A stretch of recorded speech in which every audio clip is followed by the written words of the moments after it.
Welcome to the darkness, my friend. Hello, everybody. Welcome to Table Stories Nocturne. Welcome to the darkness. Oh shit, Hello. that overlay, what? We're doing something a little bit different today, as you can kind of tell by the overlay. But let's go around first. I had a question that I really liked, and I want to know the answer to. It came up in chat today, and that is, if the OG characters were sitting down at a table to play D&D, what character would your character roll up? What class would you want to play? So you're talking about Henry. Yeah, what would Henry Trick play? Yeah, what would Trick want to play, or roll up? Probably like, because I find that people role play something that is completely different from them. So someone who is not easygoing, loud, perhaps like a female bard or something like that. Oh man, somebody guessed Bard that he would want to play that, and I thought, okay, I wasn't sure. All right, interesting. That's good. I like that. What about you, Millie? Ooh. I don't know. I think Echo would probably go with a similar thought process, like wanting to play somebody different to herself. So she'd go like full on barbarian, some kind of warrior. Oh wow, cool. And what about you're like one of the few people we can do this with. What about Izzy? Who would Izzy have picked? Oh. I don't think she'd go with that. I think she'd play what she wants to be as opposed to opposite herself. I think she'd go paladin. Oh, cool. Of course. What about you, CK? I don't know. Emma's changed so much. I think original Emma probably would have been like a rogue Yeah. because she wants to be like fully in control and invisible at the same time.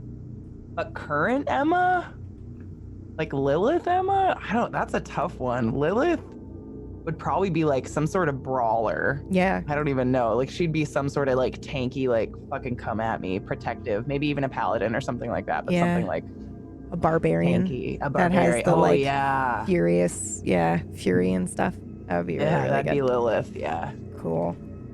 What about you, KPP? Briar would want to be a monk. Really? Oh. Like, just because it's so different than what she's like, and they're always in control. in control. So I think that a monk would probably be the route she would take. Such a good recurring theme for her, being in control. I love it. And Pax, we were just asking if you're what? I looked at the overlay and I thought I said the honker. I'm like, what? It works. I'll go with it. Yeah. Sorry. No, that's okay. That's okay. We were just saying if the original characters, if the original group were to sit down and play a game of D&D, what character would what class would your character choose? So what would Brian want to play? What would Brian play? Mm-hmm. If he was in a D&D campaign? Yeah. Oh, God. Oh. I think Brian would be the worst choice for this. Man, I guess Bard? I think that would be kind of cool. Yeah. I guess. There's also like different. Brian playing D&D. Yeah, maybe he's the one that's like, no, man, I'll skip it. Yeah, I'll go with Bard. It seems like something like it's like a nice dip your toe in class. Yeah, it is. It's good. I'll play guitar. That's the way you look at it. I'll play guitar. Sure, I can do that. It's not too difficult. So yeah, I like that. Is there who's another character? I know Jazz would definitely do a spell casting class. I just don't know which. Are there any other characters that spring to mind that you've played here over the course? Like, what would Declan play? from Ghost Grabbers. He'd probably do something absurd, like a. Yeah, he might try to make up a new race in Yeah. class and stuff like Yeah, that. he'd be like, "Oh yeah, I can do it. It's no big deal. My He'd be GM like lets me." a mage barbarian cross or something like that. But only the good parts. But only the good parts. Yeah, I don't want to do that. Okay. Ariel would be like a necromancer or something, just get all the rage out. Yeah. There's lots of rage. Okay, so we don't have an episode recap for this week. However, I know everyone's waiting. We are doing the cast reveal for the Harry Potter show right now. We get to premiere it on Nocturne. Nobody else has seen it yet. I'm really excited. I haven't even seen it yet. So I'm going to play that now in lieu of a recap. Everybody can get excited about it, and then we'll dive right into the episode. So here we go.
Sorry, I can't hear it. So I hope that was good and not too long or too awkward. So yay! How exciting!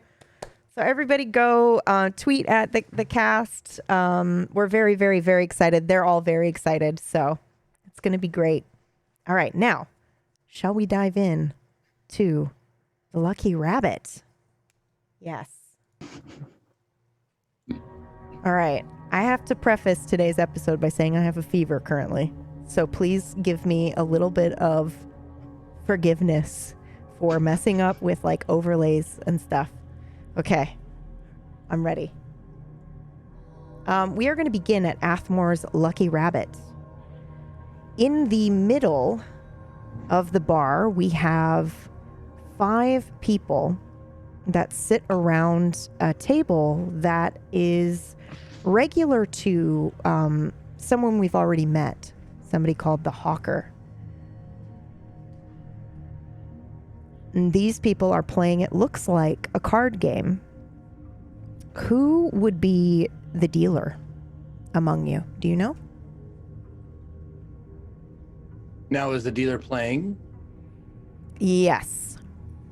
We'll say yes. You're all playing. Okay. It would never be me. I'm too sleep. No one would trust me to be the dealer. So I'll be the dealer. Okay. So we have a gentleman who is very clean looking, clean cut. He's got a suit, a red tie, glasses, and he's very stiff as he shuffles this deck, and he's surveying the entire table, looking from each person to each person as he's shuffling, making eye contact. To his left, we have an older woman, long gray hair. Looks like she's got layers upon layers of old wavy clothes. She's got a beanie on. She looks about, I'd say, in her late 60s. You're very kind, dear. And then to her left, we have somebody who is covered in scars and tattoo art, head to toe. She has magical symbols carved on her, which I think we would recognize at this point now from going through this journey of Nocturne. She wears these symbols as a badge on her skin. And to her left, we have a woman who looks about early 40s, right? Is that what we went with for you, KPP? At 38. 30. So, okay. So you look like you're early 40s. I can still say that. And she has very a subtle look about her. She's got a cute pink cardigan on. She's got curly hair. It's tied back. She wears glasses on top of her head, pale pink lipstick, very delicate looking. And then, of course, to her left, we have a return, the Hawker, who has a very flamboyant shirt on. He has aviator glasses that have pink as the shades. You know, he's got a nice fruity drink with a million straws, which he almost, whoops. Which I ran out of straws. That's okay, the that's last okay. time I did it. But he's not drinking that. Instead, he's drinking what looks to be a cup of coffee. So the fruity beverage with a million straws sits unused to his right. And they are all, it appears, playing a certain card game. And we don't know what it is yet. It looks like it might be poker, but I don't know. They are betting, however. Let's go around and start. Who's going to bet first? Anyone? Let me let me get the order of the table Yeah. here. So I'm dealing. To my left is who? It goes, the magpie is to your left. Then after Okay. that, it goes long sleeves, then the fangirl, then Hawker. Okay. The magpie. Okay. Okay. So the names in Roll20 are not correct across the board, or Oh, they should be. I see the hoarder for you. And Oh, me. yeah, okay. The name is interchangeable. Okay. But yes, let me go ahead and just update Let me open up a notepad just so I can write their names down. Yeah. Easy to remember. We'll go with Okay. magpie. Okay, so I updated the sheet, and then it's up to Millie, I think, if she wants to change what her name reads as. Okay, she's on it. Okay, awesome. All right. I deal out all the cards. All right. Miss Magpie, Mm. that is to you. What are we on now? You may choose to bet or Mm. check your bet, meaning put forth nothing. Oh, I'll bet. Hang on.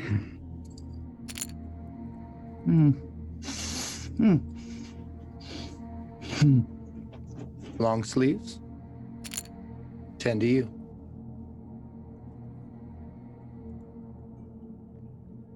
I can't hear you. Arlen, you know I can't walk out of here without betting.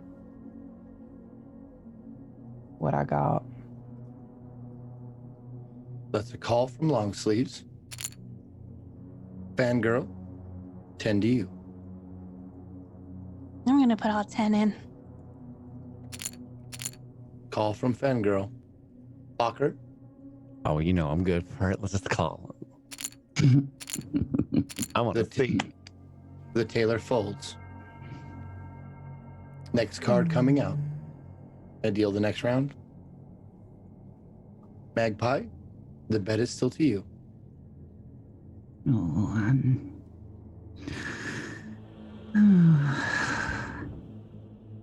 no, I think I'm out.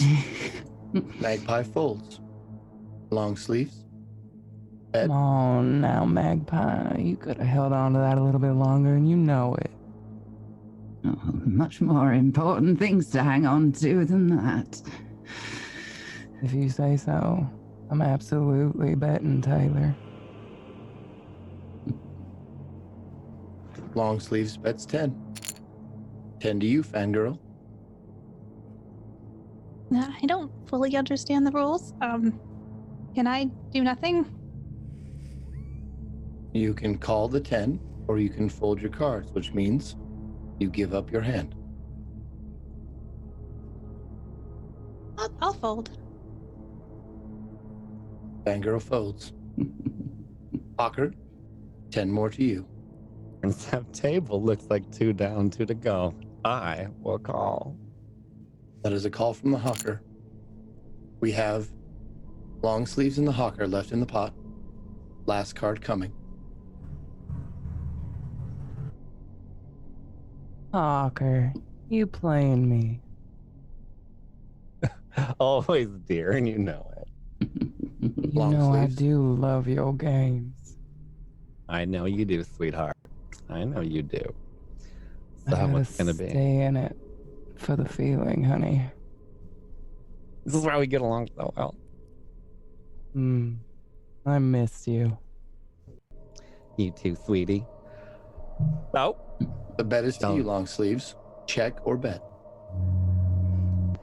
I'd like to raise your bet. I'm gonna call you out one of these times, Hawker. The bet is 50.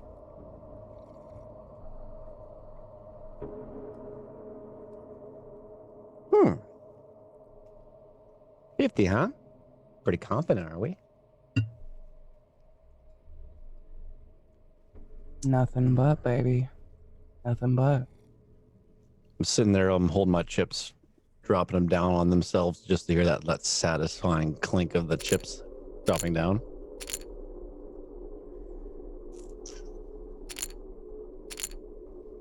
What are you looking for, honey? You know I got more than chips.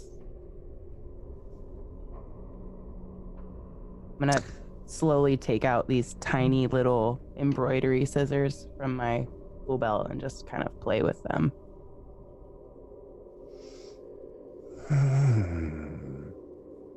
You want to go beyond the table, huh? Depends on how good a hand you're holding, baby. Remember the rules.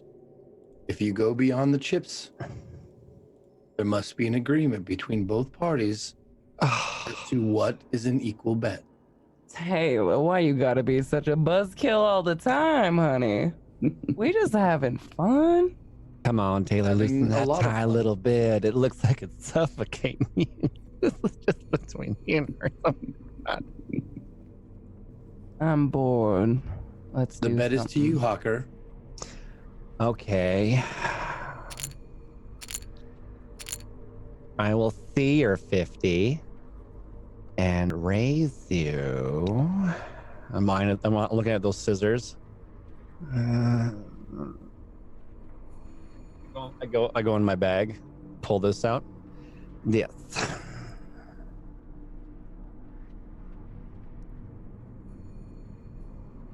Honey, are you offering me a tiny fake camera? Oh, tiny, yes. Fake, no.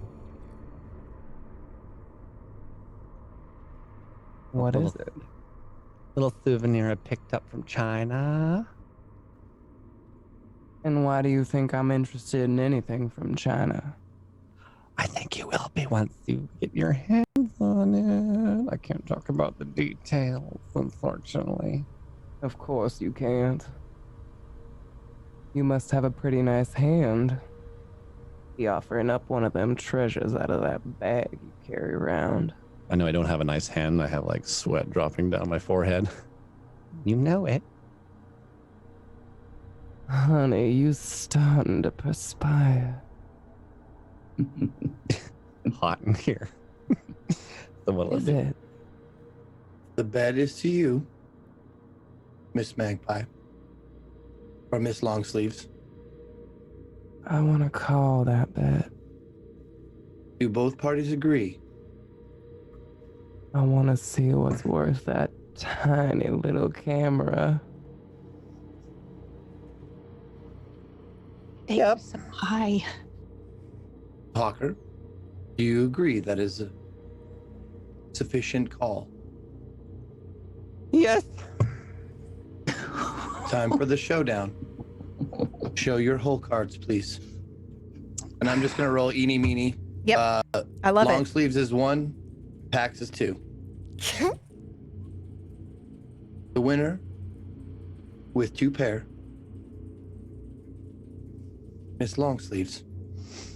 Pair of aces for the hawker. Defeated. Oh, baby. It wasn't that nice of a hand, was it? Now give me that tiny little contraption you got there and tell me what it does. Yeah, fine. Here. And I hand her over the little tiny camera. Every time. You never learn. Oh, baby. What is it? It's adorable. You thinking I want to take selfies with this? It's not even sure if I can anymore. I'm just hitting you up with the what it does. Okay, so if he's not going to verbally tell you what it does, I'd say you probably, as soon as you put it in your hands, you maybe just know. As he drops it into my hand. Hawker, you filthy boy, you. Oh, this is gonna be fun. What you been doing with this? Oh, you know. Oh, Lord. Occupy my weekends, I guess.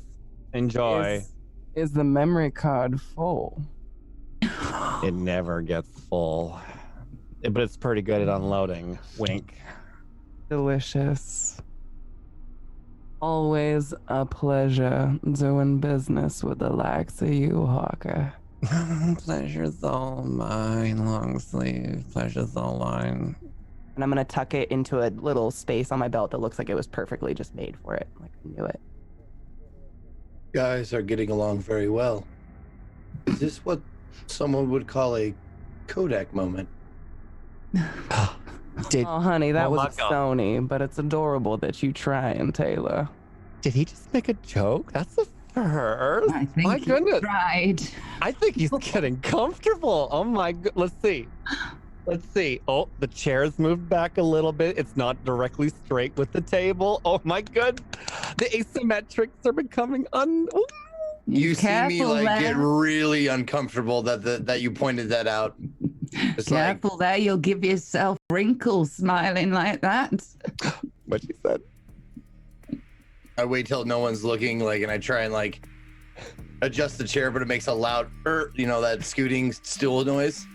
So you hear it just like. I'm not gonna say it. I'm just gonna scrunch my nose. Taylor, you looking awfully tense, baby. Why don't you have a drink?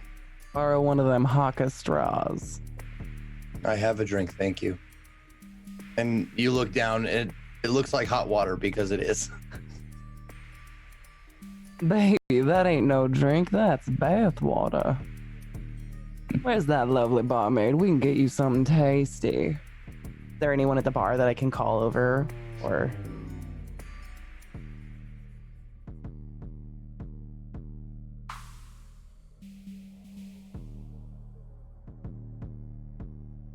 All right, I'm just gonna kind of smack the table a few times. Give me something to loosen this boy up. I got a better idea. Maybe we could play a little Russian roulette. Hawker, where'd you get that, honey bean? I thought Oh, that they was make gone. they make these things in surplus. What'll it be, Taylor?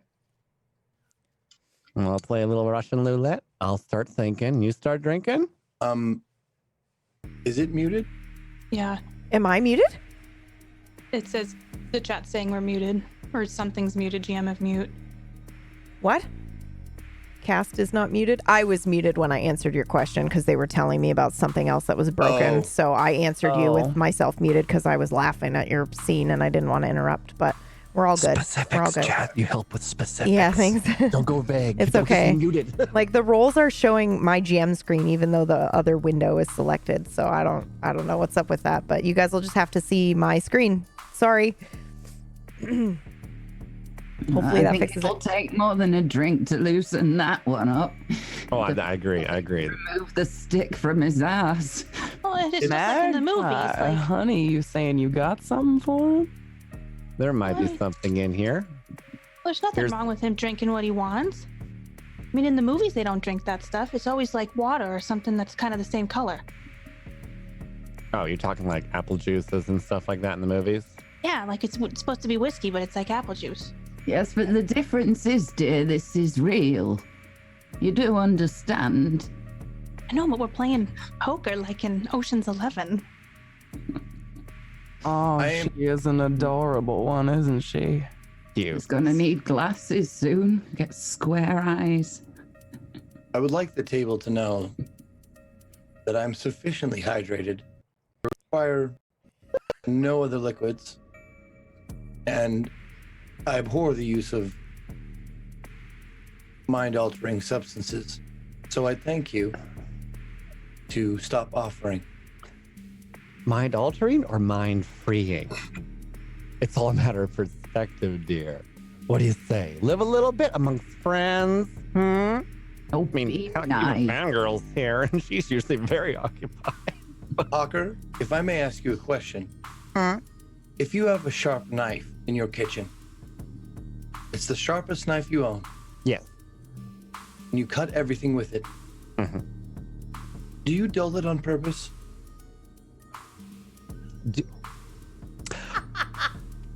Wait a minute. Let me think. Oh, clever. I like that. I'm going to use that one. Good point, though. Good point. But still, nonetheless, if you don't cut, you don't experience. What's I that? assure you, I experience a lot, Yeah, in your own way, I guess. and I remember more of it. I could guarantee you that as well.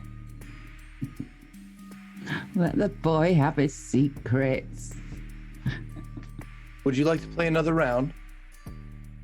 Would you? It would be satisfactory. Then let's. Very well. I will remain the dealer, but the first person to act will be long sleeves. The button has moved. I deal out Thank the you, cards. Taylor. You're so gracious.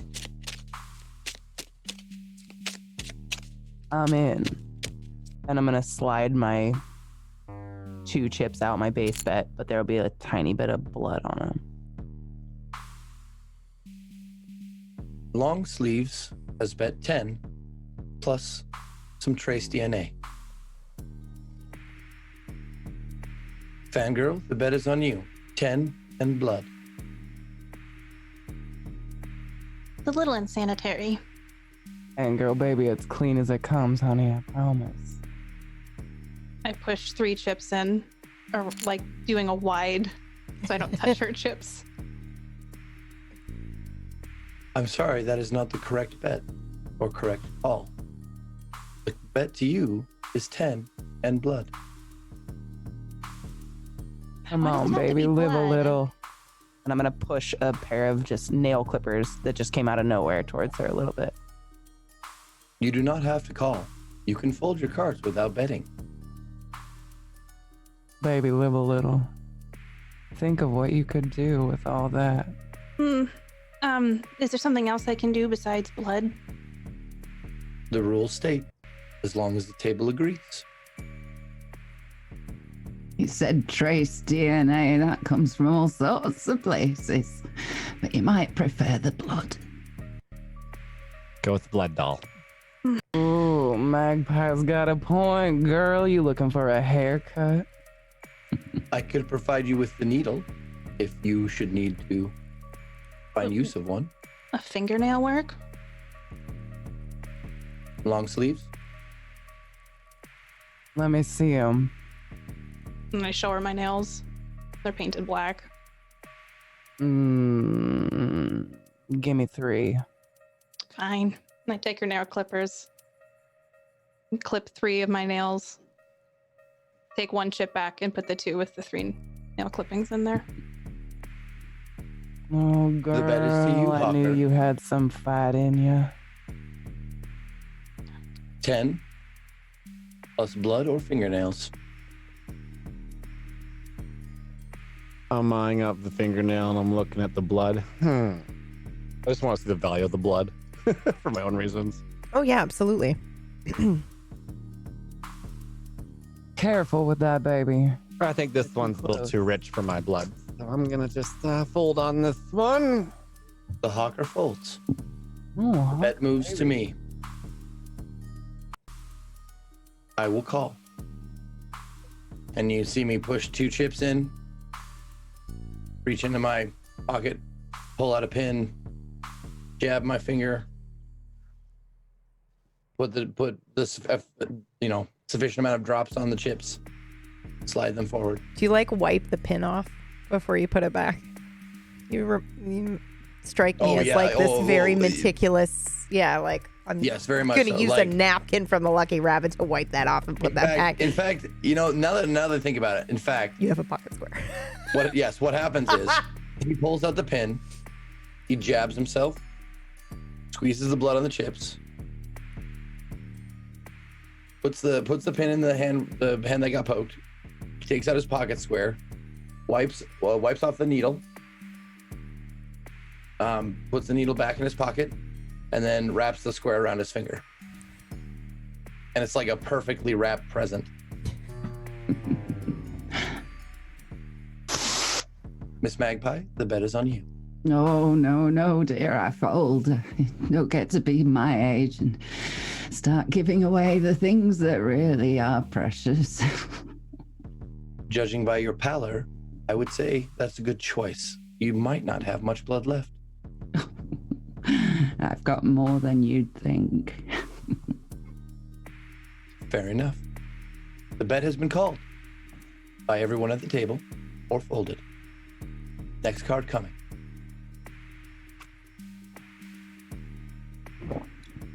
Long sleeves. The bet is to you. Check or bet. I'm gonna lean forward over his chips that he put blood on and just sniff real hard. Taylor, you lucky where we are right now. I'm gonna raise that bet. I'm just gonna push a chip out, flick it out on the table. You smell really nice. Is your chip a different color than the ones previous? Like, is it a higher value? No. Okay. Same value Bet for is 5 or whatever they are. Yep. The bet is 5. To you, fangirl. Fine. I'm gonna push another chip out. The bet has been called. Hawker, I you folded. The bet is on me.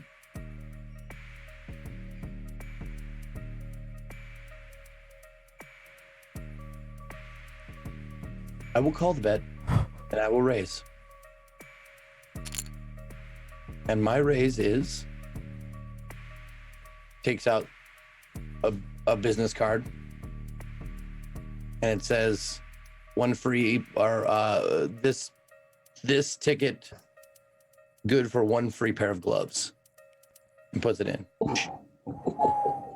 I will raise 1 pair of gloves created Oh fuck! by I myself. knew you were gonna do that. Yeah.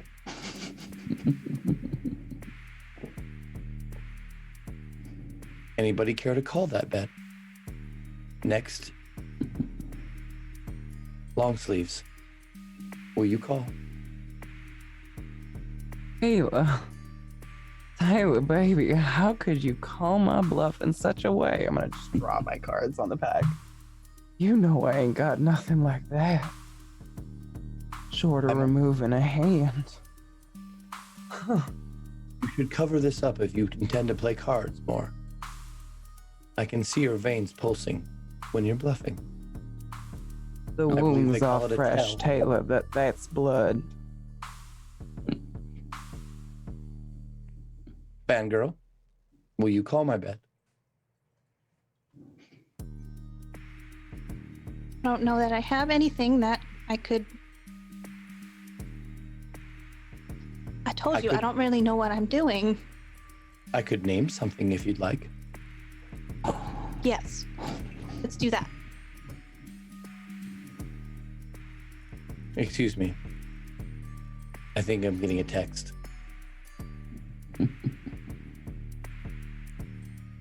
I'm sorry for the interruption.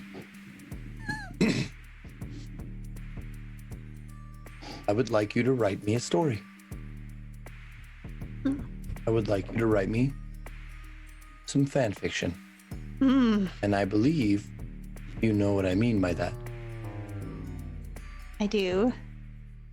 Any Dang, criteria? girl, you dirty girl. What you writing on that computer laptop of yours? Do you want to be in it? It is up to you. I will not hinder any artistic nature. However, a story with me would be enjoyable. So now we know what gets the stick out of his ass. Ayla, I could do pen that. really is mightier than the sword. Miss Magpie, please don't give her story ideas. I feel like I have a lot to work with. I think we could have a long conversation about that.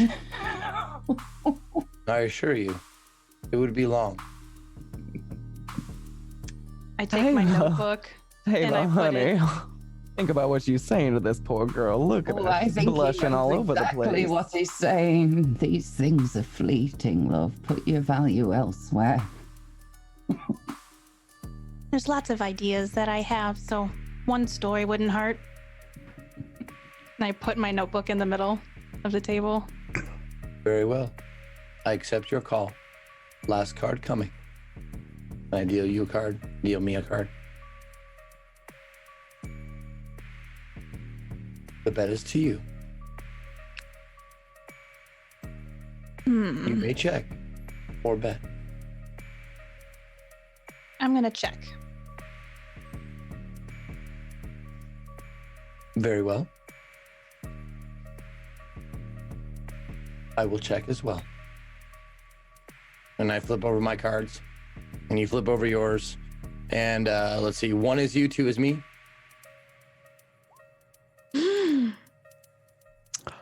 It seems that both of us were bluffing, but your garbage was better than my garbage. Yay! Okay. And I just grab stuff in the middle and pull it towards me. Fangirl wins with King High. What do these gloves do? Is it bluffing? That's Yeah, a girl, conversation honey, that are you new? It's a conversation we can have at another time. Because it's a complicated answer.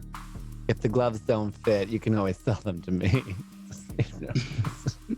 Ayla, honey, you make sure you teach up that poor girl well. She don't know what in her hands right now. We'll have a chat later, love. Mr. Hawker, I have a query. Yes, queer away. The people you were speaking to previously, had you met them before? I saw you having a conversation with them and perhaps making a deal. I don't mean to pry, but I have never seen them before. Well, one of them is the frequenter. I know that. The other ones, no, they're relatively new. They came in one time before. Positively dreadful, screaming and yelling all over the place. Every time they come in here, just causing such a ruckus. Ruining the peace and the good times of with all you wonderful people. But no, I don't really know them that well. I was able to get at least a little bit of a word in with the one, the broad shoulder one with the lovely out of season fedora. But yes, I did get a little word in with him. The new Hawker, ones you are always playing with so lives. tiresome. She's got a point. Mm, Why are you always messing with lives, Hawker? Are you bored? always. Never bored. You cannot be bored as long as people are breathing, dear. Trust me. There is always Mr. something Hawker, to be we made. agree. Yes. You know, it wouldn't hurt if you had a little inflection when you talked a little bit, and sometimes it's really hard to read what you're trying to say. Oh, My is he goal is making not you to be- uncomfortable? Is anyone else having a hard time finding out when he's bluffing or not? Because everything is just the same. You can have like the best deck thing, and it would just, you wouldn't even tell. It's just so. I thought you like to challenge. I do. But it's all about the little details. And the thing is that Taylor is about the fucking details entirely. Well, maybe he's found his game then. My Might goal be is right. has never been to entertain, just to be understood. Oh, Well, then what maybe you is it? want to play with some inflection then. Maybe it's because of the job I've chosen, due to these clothes that I made. Maybe you should find me next time dressed as a disco dancer, or perhaps a professional sports player. You might find me in a different demeanor.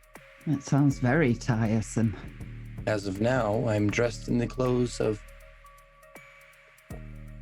the accountant for a nefarious organization, and it helps to be emotionless and calculating. Honey, did you join the mafia when we were out? You know that we run that. You don't have to work for them. Right. That's our organization. If you're trying to get information out of me, it won't work. Oh, I would never, honey. I know you're smarter than that. So please, Just Mr. playing the Hawker, part. if you would continue. They seemed like they were either unawake or newly awakened. Is that the Oh. case? Oh, they were very fresh. Very fresh. They didn't even know about names. My goodness, even one slipped. They gave their names away. One of them did by accident. In their drunken You. stupor, they were trying to mungle amongst themselves and try to figure it out. It was ridiculous. It was so entertaining. What was it? Oh dear, you know that's my little secret. I'm not Oh. sure of that. You're no fun. Sorry, dear. So what you're saying is we have messy babies out there. No good. More than that, turns out they're the reason this place is looking like absolute decrepitcy. Was that a That's word? them. Ah, Decrepitcy? Yes. Oh, Is it? I don't know. I heard don't think from it's someone. a word. Oh, well, whatever. This sounded right. So, I mean, I Yes, kind they're of the like reason. it the way it is these days. That mildewy, wet smell reminds me of home. I think it's a waste. That smell, you think it's waste? No, this place. All going to rack and ruin when it used to be so beautiful. Inevitable, but not this quickly. Too clean for my taste, Magpie. Too clean. You know the bathrooms, they're now floored with dirt. It's Well, I'm fabulous. sure that must be lovely for you, dear, but if this place dissolves entirely, where are you going to drink? You know I'd always find somewhere, honey. What you do in a swamp is your own business. My I'd quite like a swamps nice are comfort absolutely zone. my business, and I'd appreciate if you don't go dropping information like that in a place like this. Well, I was just making an assumption, but thank you for the information, dear. Old woman, you lucky I like you. You too. And just chuck her on the cheek. Anyone seen Jazz lately? Haven't seen her all night. Do you need a Always- drink? You know you can just No, drink but it. she always used to have good conversations with me. I mean, you could get up from the poker table and look for her. Like people do. Well, she's not around. Yeah, have you looked? Miss Winter? I just look at the table and I think of apple juice in a whiskey glass. And that is exactly what you get. See, she I'll look- around. She listening. You don't have to be so Well- rude. it's up for debate whether Jazz serves the drinks or the rabbit does. I've yet to suss out which is which. Is it important, really, at the end of the day?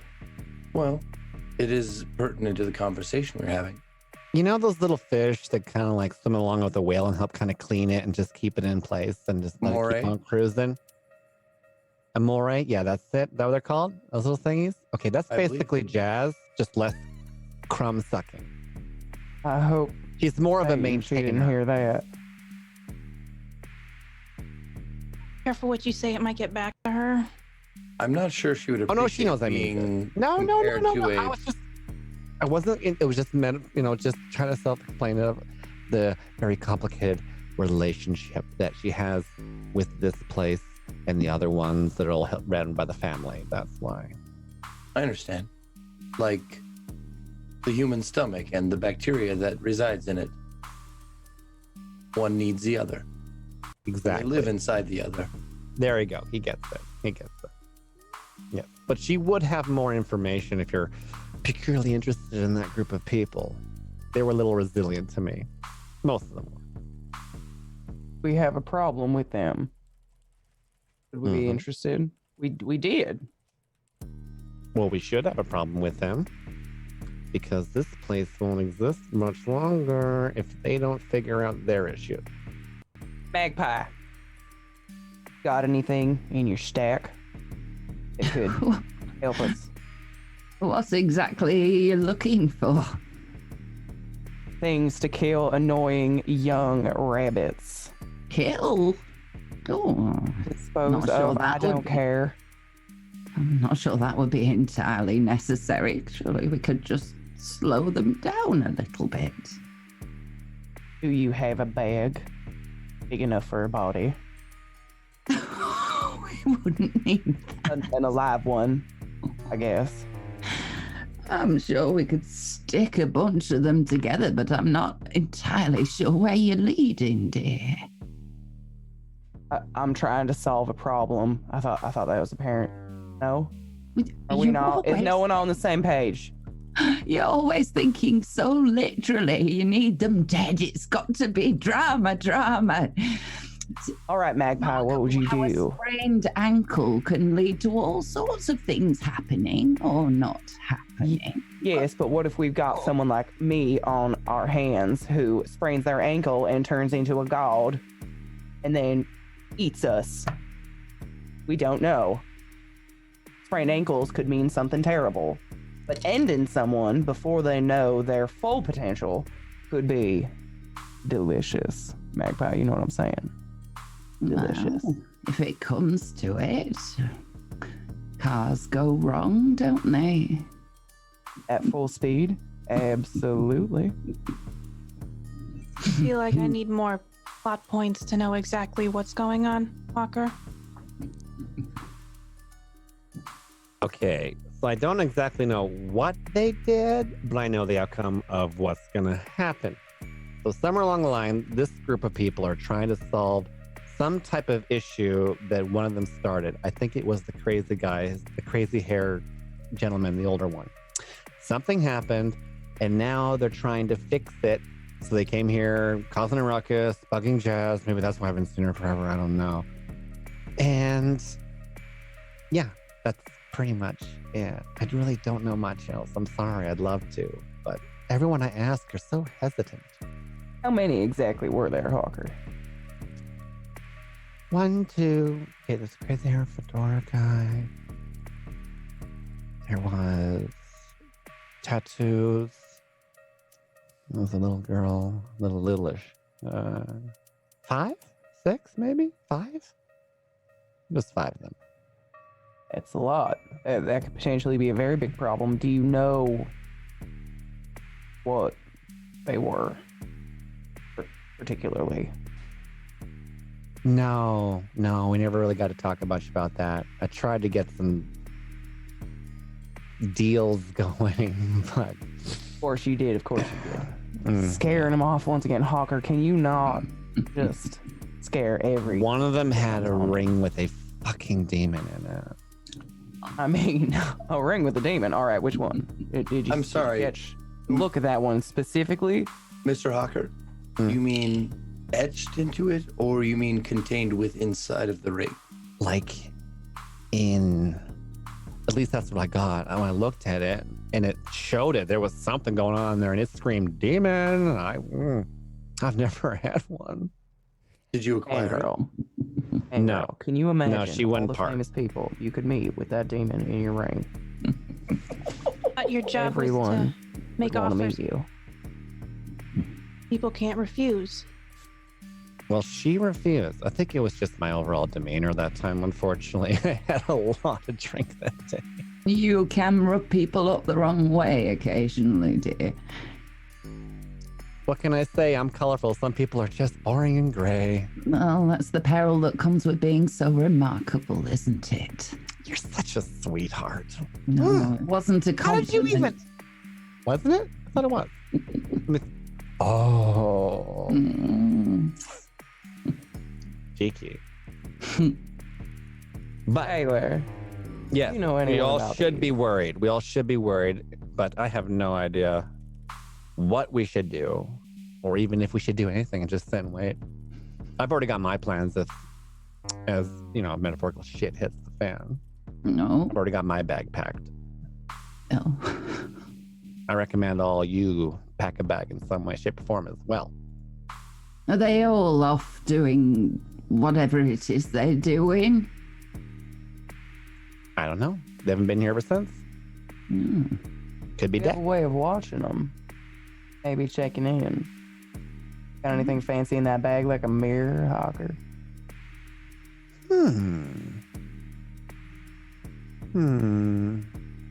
Anything look? Little supernatural HBO, if you know what I'm saying. No. Want to see that one with the unseasonal hat? He sounds tasty. Hold on. Oh. How does Magpie? I get you and your stuff. How does he fit it all in there? Oh, same way anybody does. He's just a little less organized than some. Seems disrespectful if you ask me. I don't think he holds the same affinity for his things as you do, honey. No, no, it comes with age. Maybe he'll get used to not being able to find what he needs when he needs it, and he'll come up with some sort of organizational system or Marie Kondo it. Is he in the bag? Did he just go inside the bag? He's inside the bag. We've lost him inside of it. I didn't even know that could happen, to be honest. Is this like some Mary Poppins shit going on? Oh, there he is. I didn't know you could go inside that bag, Hawker. That's a whole other level. I didn't realize that. So many things. Sometimes I forget to even make inventory. Okay. You should organize it, alphabetize. These things should be treated with respect.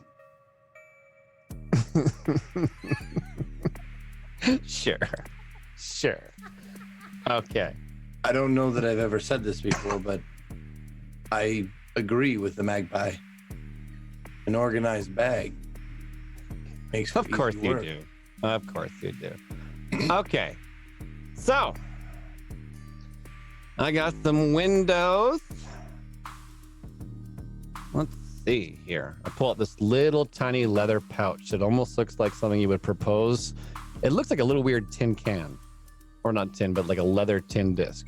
Specifically made to hold these really tiny lenses like this.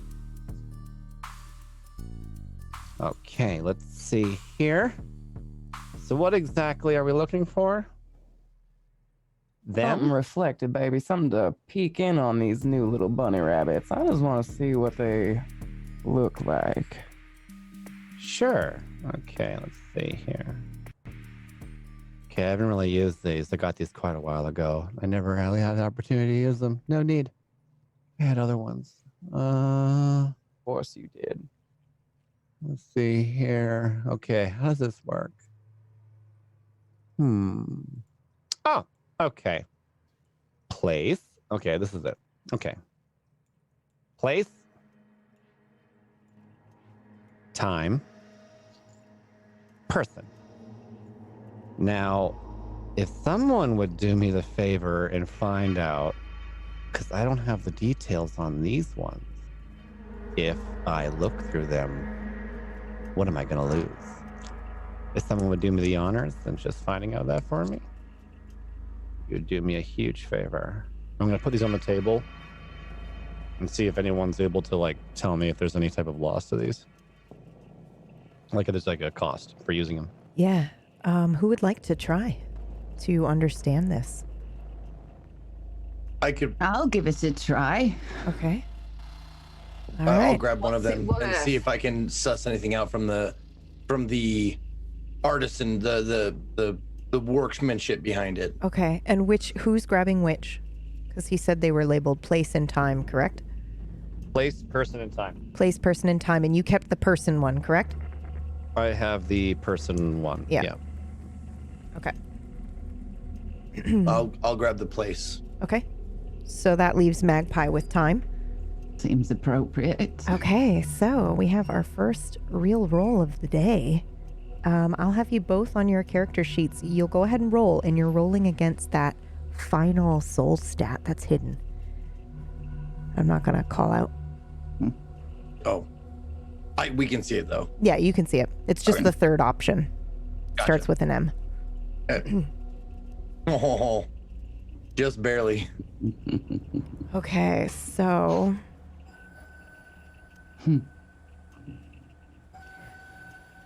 Normally, when you try to look at these items, so the rabbit has an agreement that if you have an item, you are able to use your abilities to kind of try to take a peek at the item. Sometimes you can have the item turn on or work momentarily. Otherwise, there is no personal magic in the rabbit. This is a general established rule. Now, when you go to look at this item and do your standard exploration into it, you notice you can maybe do more, whereas normally you are restricted as to what you are doing in the rabbit. And both of you notice this. It's like an innate sense that you get when you're inside the rabbit that you, even if you were to try to do something, you couldn't. But now as you go to do this, you realize, oh, I can maybe do something else too. I'll shoot him a look and raise an eyebrow. I concur. I felt the same thing. What do you see? What's it worth? You said you'd owe us. This is far more interesting than poker.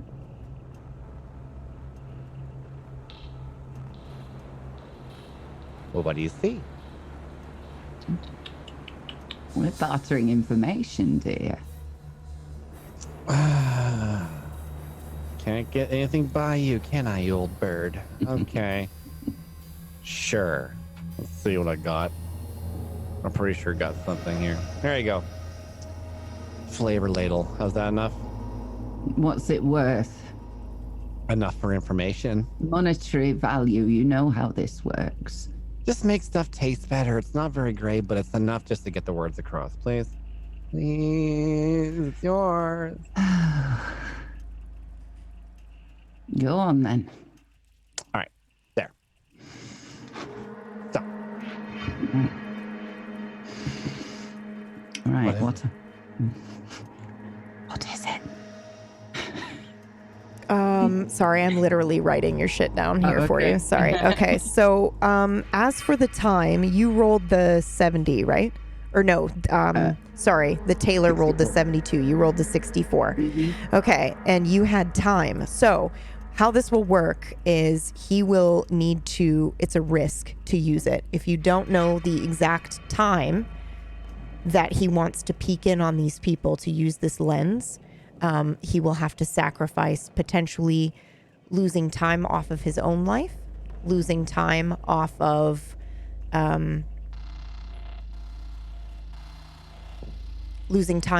what he gets to see, how long he gets to see it, or a couple of seconds. That's it. So there are 3 different stages of what he could potentially lose, and I think that's what you know. The worst case scenario is he loses time off of his life, as much time as he watches. And then as for the place, You will trade, worst case scenario, he'll trade a place he can no longer go to anymore. Like a cemetery. He wouldn't be able to step foot in that place and it will be chosen at random. However, you would know that it's probably not really a big deal for him because the place is probably going to be to where he's scrying. So unless he's from the same place as who he's scrying on, it's not really going to bother him. And he's not from their reality anyway. So you would know that.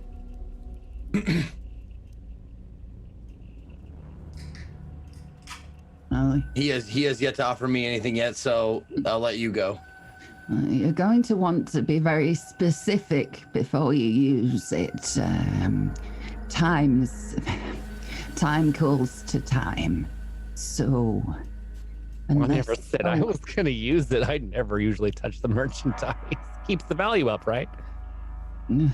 But if anybody else is willing to dabble. No, you need to know exactly what time you want to see.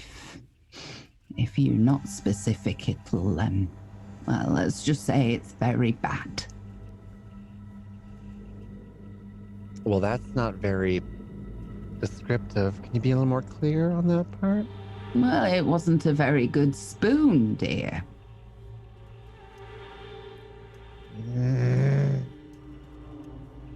I think what she's trying to tell you, Hawka, is that time is fucky, dear. Got it in one. I'm like measuring, like right now I'm weighing in the cost of getting that information to the value of what these things actually can do. Did you see anything, Taylor? In your... I'm yet to be made an offer, Mr. Hawker.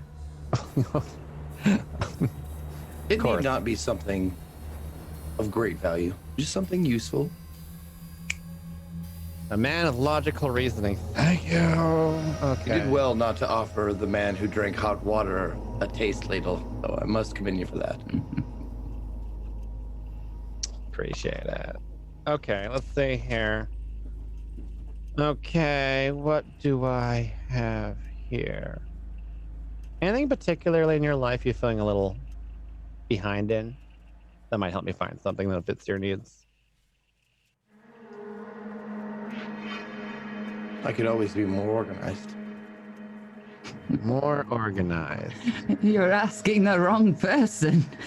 Well, if you would like to know, I'm always on the lookout for new fabric. Exotic. Powerful. How about a sewing kit? You have a sewing kit. I do. That Not would be very, more than it's not adequate. very magical, but it's endless thread. And that's the first time you've ever seen him smirk. Like, his poker face dropped for just a second, and it just barely the corner of his mouth. That would be adequate. This piece, the place lens, if you use it, you will trade a place for a place. Meaning, you will lose access to a place. However, with someone in your particular profession of going many different places, it would be astronomically difficult for you to visit any place that you would be not allowed in anymore. So, there you go. There you go. Thank you. Enjoy. Ladies, gentlemen, my bladder has reached capacity. I will return. He sure is romantic, isn't he? It's like trying to have a conversation with Wikipedia. What's Wikipedia?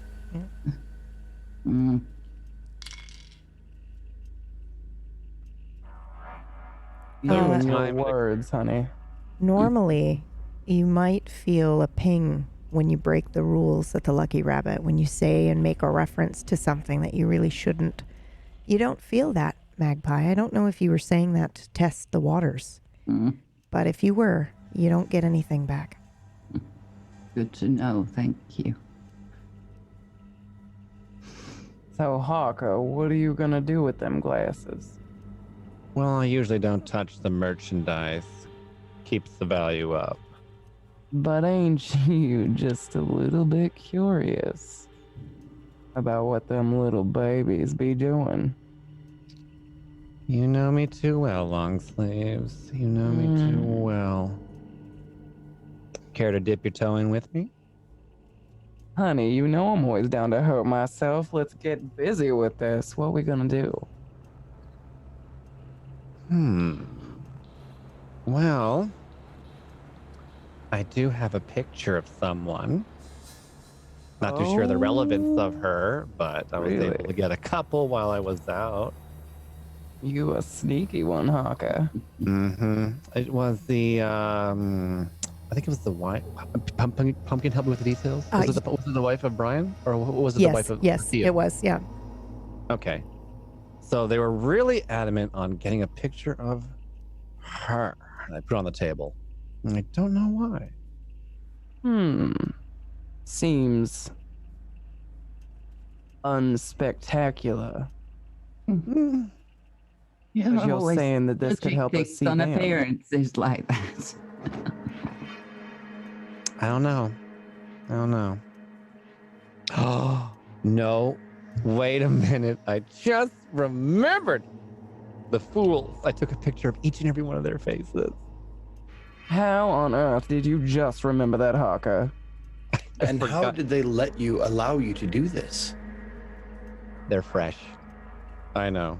Silly me. But, take advantage when you get it.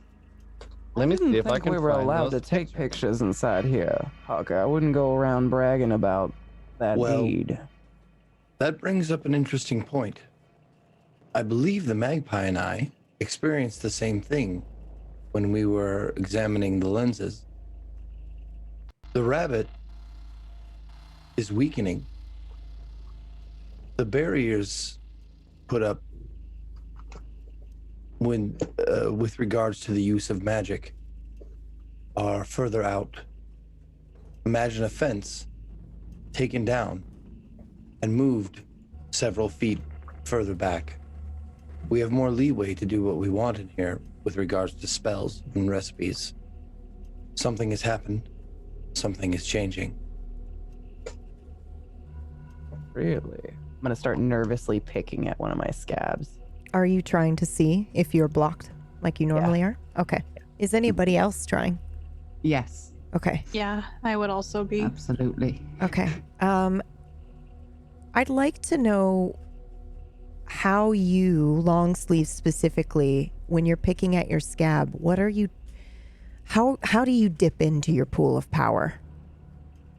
Pain. Pain. Okay. So it Yeah, hurts and you when so- you touch the scab, right? I have to dig into it. Okay. Yeah, Normally when you're in the Lucky Rabbit, if somebody bumps you or if you touch your skin, your scars and your wounds, they hurt, but you don't get any rush or joy from them. You're feeling that now. You're feeling a trickle. If the hairs on your arms are standing up, you are definitely feeling the thrill of power when you do this. Okay. Fangirl, how do you dip into your pool of power? I dip into the hottest trend that I'm into at the moment. Which is? And right now it's gambling movies. Okay.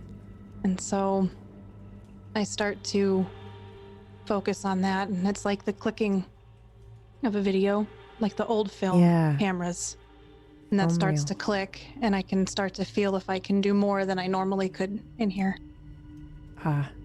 You absolutely can. In fact, normally you don't even get to hear that clicking of that old film reel. You don't hear any of that. And not only can you hear it now, but you could absolutely slip into character. Nothing is stopping you. I realize this, and I just sit back a little more confident than I was before.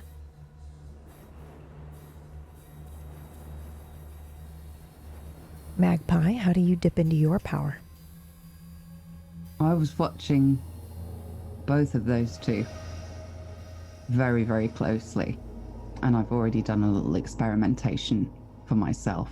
I could see that they, particularly long sleeves, she doesn't hide the fact she enjoys her power very well. So I'm going to push it a little further. And I'm going to try and use something on the Hawker. Okay. Oh. What are you doing? Simple carelessness. Okay, would you like to tell the audience what that is? At some point in the next 10 minutes, a random item will be dropped. Okay, and how many charges does that take? Just one minor. Just one minor. Okay, so just go ahead and mark that off your sheet and go ahead and roll. Okay, now Hawker, you notice as you are sitting there, Magpie is definitely using something on you. She's casting a spell on you. So you can try to shield this if you'd like, or block this, but there is no hiding it. She is definitely using magic on you. You rolled a 46, so that is going to be, I believe, unless Hawker can roll under that, that's going to be, you're going to drop something. So Hawker, go ahead and roll for me. All right, go ahead and describe how you stop the spell from going off, Hawker. I don't even flinch. I've had so many people in the past try to like swindle me or try to steal something from my bag. It's like swatting away a fly that's just lying on your arm. And so I just basically I'm looking at the camera and I'm going through the photos that are on this camera, and I can feel that sense of she's trying to put a little bit of like a tingle voodoo vibe on me, and I just shrug my shoulders and I just go like this. I'm not even looking up. I go, you know better, dear. Yes, but think about it. Think about where you're doing it right now. No. Yes. Think about where and how. No, dear. I'm talking about you. And you know what you just did. And I'm being nice and not saying anything right now, but don't do that while we're in this building. I'll hand him back the spoon. Oh, well, thanks for the free information. As you grab the spoon, the lights in the rabbit flicker. Y'all, I think we got ourselves an electrical problem. Can we have an electrical problem? Can have all sorts of problems, but not usually here.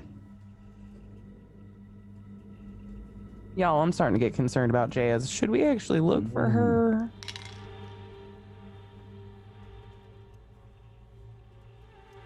Anybody? No one's concerned with Jazz. All right, I guess I'm the only one concerned with Jazz. Good to know. I already said where Jazz was, and you gave me a hard time about it. I mean, girl, you've been sitting here for the past hour wondering, like, we could have gotten up. Well, then let's get As up and look people for do. her. And I stand up. Would anyone else like to come with me and Bambi over here to look for Jazz? I will It's a attempt to very message sad her. movie. It was a wonderful film. I agree with you. Thank you. Found the pictures, though. Here they are. Okay, this is one of them at least. I found that one. So there's that one. Oh, Lord. Lord, what is wrong with that one? Is she okay? Was that one food? But she wasn't really ready for the picture. I didn't give her a chance to smile. But yeah, I got it right here. She looks disturbed. I honestly can't even. And you're sure these were awoken people? Yes. Like they got in here and weren't a guest or food? She definitely looked like food. Well, I think some of them were at least. Like I said, they're just really emotionally all over the place. But I have the pictures right here if you want to have a look, so you can kind of get to know them. Y'all start remembering those adorable faces. Me and Girly over here, we're gonna go look for Jazz because lights be flickering and I'm feeling way too good for comfort in this place. Come on, girl. Like get up and grab her arm and just walk away. But you said you were gonna dabble with me. I don't want to go solo. Ah. Hold on, baby. I'll be right back. All right. I take my phone out and start texting like the number that Jazz gave me, Okay. which probably has some letters in it too. Just to clarify, are you trying to reach? Hold on, I have to message you. Sorry. Okay, that's fine. If I don't have it, that's cool. We can retcon that. No. big deal. I'm Yes. just clarifying. The first Jazz, one? yes. Okay. Yep. Okay. So yeah, you go ahead and text that. And this has happened a couple times. You do have Jazz's number, but Jazz lives and exists primarily inside the Lucky Rabbit. If she's Right. ever left, she's never said as such. And this happens when you try to contact her before. An old rotary phone rings by the bar, but it only rings very briefly and once. And it's sort of like her text message sound. So you know she has received the message, but there is no response. Well, wherever Jazz is, she's either not near a phone or she can't get to the phone. That doesn't bode well. No, it does not. I'm not sure how much like all the changes going on around here. If those young ones are involved, maybe we should be as well. I'm playing with the camera and I'm just kind of like ever so subtly start pointing it at the tailor while I'm fiddling with it. I'm trying to like sneak a shot of him and I just press the shutter to get a quick snap of him and be like, oh, oops. Go ahead and roll, Taylor. Remember, this is the camera that kind of shows like Yep. your true emotion. Yeah. So So you're taking a picture of me? Yeah. yeah. I'm going to roll Okay. to see if you notice, because you're pretty deep in thought and you were texting Jazz. So he may get one off Want on me you. to roll first, right? Yeah, you can go ahead and roll. Okay. Oh. Oof, he's going to probably kick your ass. Yep. Yeah, he snaps a photo of you while you were trying to text Jazz and you don't notice. However, the camera... 1 second. Oh, bullshit. Yeah. Player bullshit. I'm into it.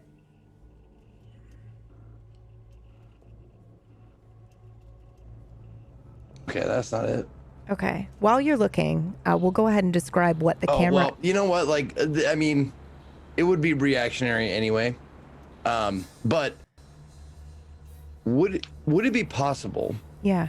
Tell me about this. Would it be possible if the glasses that I'm wearing?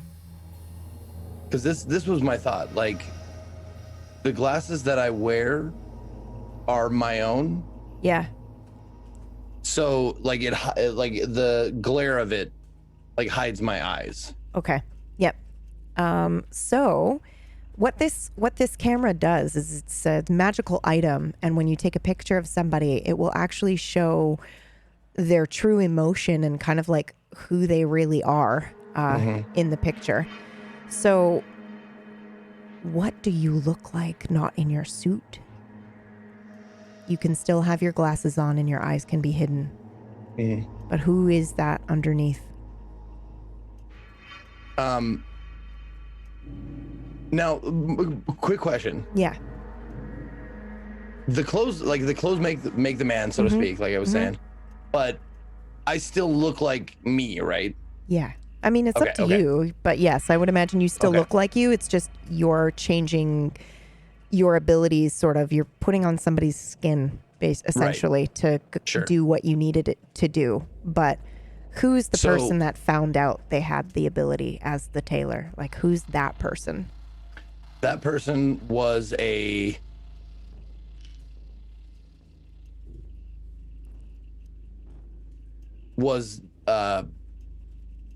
scared, self-conscious, no confidence. Also a bit broken by a tragedy in his past. Mm-hmm. And he's You can angry, right? Yeah. Yeah. And you can see the anger that comes with helplessness. Yeah. Have you ever like your car breaks down or your computer breaks and you can't figure out what to do to fix it. And that the anger that comes with not being able to do something about it. Yeah. You can see that bubbling like below the surface, and it's in like lava intense. Okay. So Hawker, when you see this picture, what you actually see is the tailor shirtless. There's blood all over his chest, and he is up into the frame of the camera, and he is screaming into the picture. I'm kind of thrown back by this quite a bit. I just kind of jerk my head back, like, ooh, but I'm trying to keep it in because I don't want him to know that I took a picture of it. And yeah, this is completely blows the Hawker's mind because he never expected this. It's juicy information to him, but he's just trying to figure out what the value of it is, if there even is value to this. Doesn't know. Did you find something surprising, Mr. Hawker? Yeah.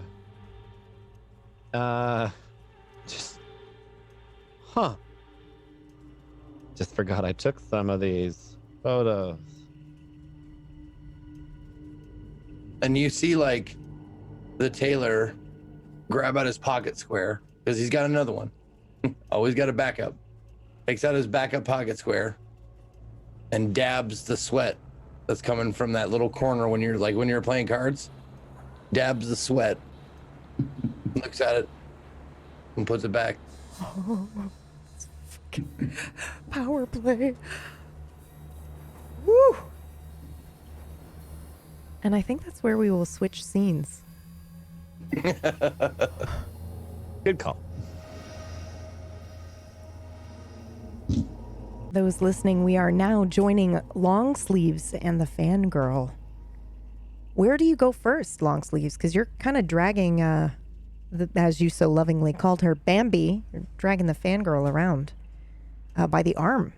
Are you gripping her tightly, or is it? Y'all see, I'd be holding her wrist, but Yeah. I have my thumb on her pulse, subconsciously feeling it, holding her tightly, pressing on it just to make sure it's still baiting. As I just slowly pull her around the bar looking for Jazz. I mean, I can walk on my own. You don't have to. Honey girl, I Grab got somebody. you. You look like fresh meat in a place like this. It's fine. I'm just meeting some new people. I don't normally play poker. Do you all play poker together all the time? We play games, honey. We play games. It ain't never just poker. Are you new? New to your group? Honey, how fresh are you? And I'm just gonna take a huge sniff. I'm not as fresh as you might think. I can tell there's a darkness in you. What have you been up to? A little bit of this and a little bit of that. What's your current gig? Like I said, I like gambling movies right now, and that's why I joined you all for poker. Did you learn much? No, I don't know the game too well, because in the movie, they don't really focus on that. We ain't really focusing on it either, honey. I've learned that. I would advise you, next time you decide to play anything in this place, don't go handing over your clippings so quickly. Maybe it was a little more calculated than you thought. Playing dumb sometimes isn't such a bad thing, especially with poker. Girl, you playing him like a fool, ain't you? I won. Got these nice gloves now. How do you use them gloves? Girl, playing them for a fool. You got any plans for them gloves? Not yet. They might be good for trading, though. Trading for what? I guess, seems like there might be a need for some things coming up from what the Hawker was saying. Yeah, how you feeling about these babies walking around? I don't even know what they could be. God forbid we got hounds on our hands. Can you imagine? We killed them years ago. I don't I understand. do believe I still have a keychain here somewhere, and I'm gonna pull out a keychain with a dog foot on it. Ooh, you Those caught were one? absolutely the. I still got this, honey girl. You think I'd ever let go of this? These were from the days. I still got all the nails and everything. I went through a phase where I watched a lot of werewolf movies. That would be a nice souvenir. Were you around for the days of the hounds? I don't think so. They were messy things, honey. Basically demons. Impossible to kill if you don't know where to put the pointy end. You know what I mean? Do you know where to put the pointy end? Oh. Honey. I've played with a few sharp edges in my day. She's tracing her scars and open flesh wounds. But we all have our little games, don't we, cute stuff? Oh, we do. You know Jazz better than you'll let it on. Because I don't know her that well, but I am concerned that this place is weakening and we haven't found the lady of the house yet. Yeah, she's always here. We always talk. You know where she goes when there isn't any clientele? In the back room. Let's go in there. All right, lead the way, honey. I ain't got no idea where to go. And I head to that back room that Jazz usually... So as you walk towards the back room, you notice there's actually a staircase leading up, and you've never seen this staircase before. Now that is new. Is this not the back room? And the staircase is not here. I mean, the place has changed before. Maybe Jazz was going through a moment, a little Martha Stewart. You know what I'm saying? No place like home. Let's go upstairs. All right. I'm just going to follow her up very closely. And that's actually where we're going to take our break. What's upstairs? What's in the bag? What's upstairs? What's in the box? It's so good. It's so good. It's so good. It's always the two of you. You two, yeah. You're always like, all right, we're gonna investigate. We're gonna figure this out. So yeah, I think it's time for a freaking box emote with a question mark coming out of it. I know. We definitely need that. What's in it? What's in it? God, it's so good. So yeah, we're gonna take a quick break. I see that there are a lot of new people in the chat watching live today for the first time. This is the first episode that they're diving in on. So I just wanted to personally, I just want to personally say hello. Might have been because of me. Welcome in. Thank you, CK, for bringing some new folks over. Welcome in. We always look like this. These are completely normal characters. Yeah. People that today would be a great episode if you're like way behind because we're not ruining anything. Yeah, it's a kind of sort of a one shot. So I hope you're enjoying it so far. And it's really intriguing. Liking it, Netflix binge it. Go through and they're all on YouTube. Yeah. They got trimmed a lot of like the fat, so it's good. Yep. And we have a podcast version if you'd rather listen. I do my best to try to like explain and describe things and then just, to help out where that's needed. And then, we'll be back. So stretch your legs, get some popcorn, get a drink. And we'll be right back. I am going to play the trailer for the new show first, though. So I'm going to do that. I'm going to mute this creepy ass music. Okay. And we'll BRB. I love the creepy music.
Of a doubt. Nocturne will be right back.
Hello, we are back. We have arrived. Sorry, I accidentally hit the wrong button. I did take a Dayquil though, so I'm good, full of energy. I'm excited, I'm ready. Can you take Advil and Dayquil? Are you allowed to take the two together? Okay, just double checking. I should have maybe asked you before I did that thing. But hello, we're back. We're going to dive right back in. We are going to return to the upper floor of the Lucky Rabbit with the fangirl and long sleeves. As you both walk up the stairs, they creak beneath your feet, old wood. Do you just kind of barrel your way, or are you being cautious going up here? Are you trying to hide the fact that you're sneaking up these stairs? I think I'd be very cautious. Yeah. Okay. I've never been up here before, and girl seems nervous. Yeah, just like one quiet step at a time, because like I don't want to interrupt Jazz if she's okay. So I was just about to ask you that. So fangirl is feeling maybe emotions of not wanting to intrude. Yes. And what about you, long sleeves? Do you feel like you're trespassing up here? Do you feel like you might get in trouble? Like, what is it as you're coming up these stairs? I think long sleeves is excited. Okay. Like maybe she's a little like, oh, this could be spicy, and she kind of likes to break rules a little bit. Okay. What are the state of these stairs? Like, what's the state of this hallway? The stairs look, it's like you're in a 200-year-old house. And the stairs maybe were repaired once 100 years ago. So they creak a lot. They make a lot of sound. They give when you step on them. And as you're going up the stairs, the wallpaper changes. Down at the bottom, at the base of the stairs, the wallpaper is that same beautiful wallpaper you remember from the Lucky Rabbit. That's everywhere else. But as you continue, it starts to change to a beautiful light blue. And then you approach the top of the stairs, and you see a hallway. Fangirl, does this look familiar yet? No, but we should just follow the yellow brick road. I'll puff out my chest a little bit and start walking down the hallway. Okay. As you walk down the hallway, you'll notice to your left, there appears to be a very modern bathroom. That's the first door you come across, which is strange because it looks like a domestic, like something you'd find in a house. There is a shower and a bathtub. There are candles. This is definitely Jazz's personal room. And I've never seen it before, right? No, the stairs have never been open to anyone that you know of. I think this is like an apartment. It seems awfully odd that we could just walk right into her personal dwelling. Is this normal? No, it's like she left the door open. I'm gonna, behind Fangirl so she doesn't see me, I'm gonna kind of like stab the middle of my hand with my little sewing scissors and just see if I can feel icky magic or feel anything gross going on. I have a question for you. What is gross to you? What's icky magic? Something unfamiliar that's not Jazz. Someone unfamiliar. Is someone unfamiliar up here that's not Jazz? Okay. Go ahead and roll for me. All right. For you or publicly? School? Publicly is fine too. All right. Give us a roll. Rolled a 53. There's a lot of magic up here, but I feel like you're strong enough of a spellcaster to know that it all has Jazz's signature, and if not, it feels like the Lucky Rabbit. Okay. It's not unfamiliar.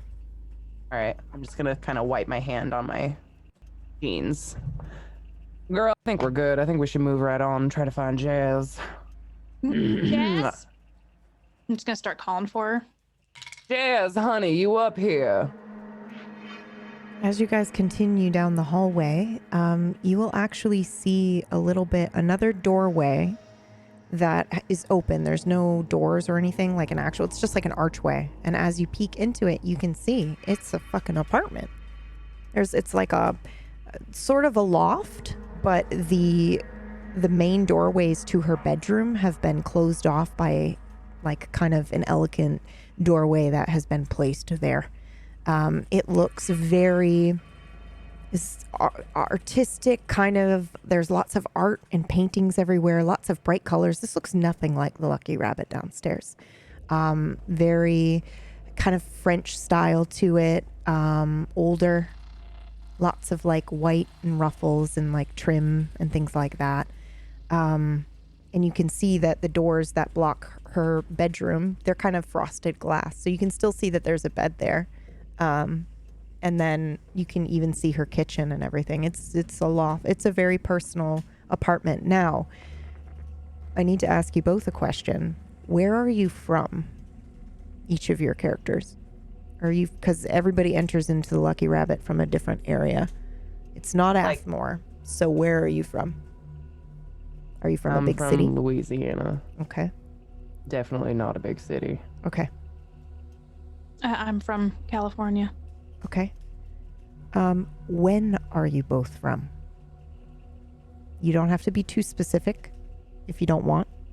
I mean, obviously we have a sort of idea of when Fangirl is from. Mm-hmm. I honestly don't know. I'm very old. Yeah, I was thinking. Very, very old. I don't even know anymore. Okay. This does things. Yeah. I'm from the same timeline. Okay. Okay. So long sleeves, I think that you're older, but I don't think this kind of architecture and the way that the apartment has been styled has hit you yet. I think you're from a time a little bit further back. So this is all very new to you. This place is looking awfully modern for somewhere Jazz would pick. Jazzy, baby, what is this white ruffle shit? Not exactly my taste. I'd like a little bit more wood, but it's not bad. There's no place like home, and this might just be her Home. style. Yeah. It doesn't seem to be in it. It's odd that we could just walk in. I don't think this is right. You sense something, fangirl. I'm gonna look around the room. Mm-hmm.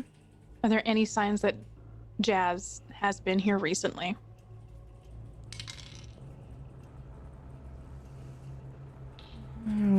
Go ahead and roll.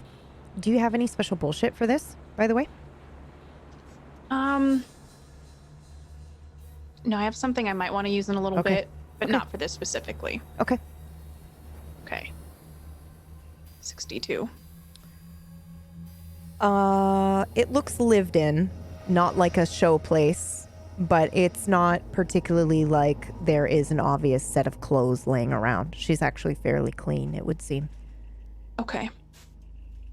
Can't tell Maybe if we she's should look been here. around for a purse or something. Maybe she left a note.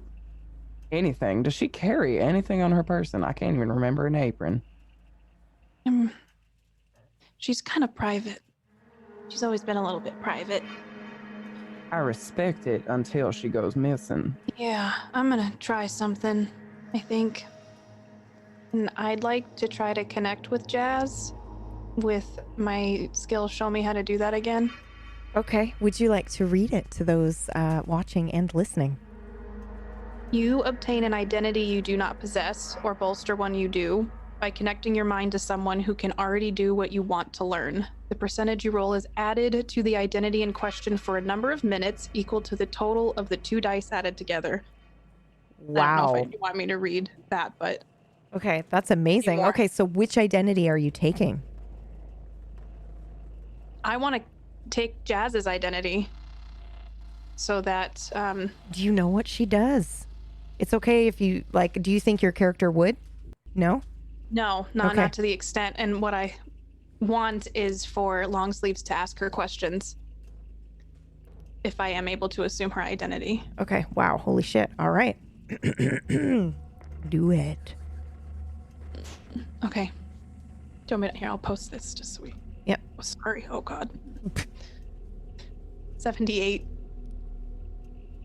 Okay, so wait though. It's 3 minor charges, Oh, yeah. and you just do the percentage, right? That's what it says. Like Yeah. the percentage is The what percentage it's based you on. rolled is added to the identity in question for a certain number of minutes, equal to the total of the 2 dice added together. Okay, so your identity will shift to 79%. So this is the only instance in Unknown Armies where rolling high is good. Okay. So your jazz skill, you can add a Wow. jazz skill to your sheet. It is now 78%. So you just have to roll under a 78, and then whatever 7 plus 8 is, because I can't math. Help? So wait, 7 plus 8? Yes, 15. All right. So you have that for 15 minutes in game. 15 minutes in game. My eyes will roll back in my sockets, and then they come down. And they're honey colored now. They're the color of Jazz's eyes, right? Whatever jazz. Yeah. Yeah. If that's. Yeah. Yeah. They're honey colored now. You can. Do you have questions for me? Look at long sleeves. Baby, who is me? Am I not talking to the fangirl anymore? Talking to Jazz. Jazz, baby, how you doing? Where you been at, girl? We hanging in your place alone, and there are white ruffles. Girl, We don't have much time. we don't have much time, honey. All I've got is time. You know me, baby. What is wrong, girl? Look at me. What is going on? Where are you? So what's happened here is the fangirl has assumed this identity, but for some reason, when you are speaking, you still feel like you, fangirl. Okay. So you can try a different way to get this information, but it's not like you're channeling Jazz. Okay. I think it's. You just have to, if we have questions, we gotta ask quick. Jazz, baby, where are you? What is wrong? You're feeling really exhausted now, fangirl. A wave of exhaustion hits you. I'm tired. You can see kind of a dimly lit room. It looks nothing like where you are right now. It looks more like what you see in the Lucky Rabbit. You know, there are the Chesterfields, the old 1920s, oak desk you're also seeing a table, an old tea tray, and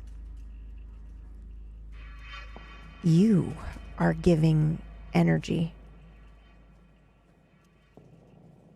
Somewhere dark.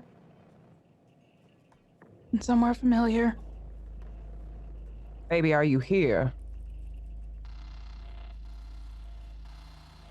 Yeah. Yes. Where can I find you? I've been looking all over the place. And the drinks are going downhill, honey. Let me tell you. I'm somewhere safe for now. Should we find you? Do you need my help? You know I can do things. They're I'm trying. nervously picking at a scab. Help is needed. I'm trying to keep this place alive.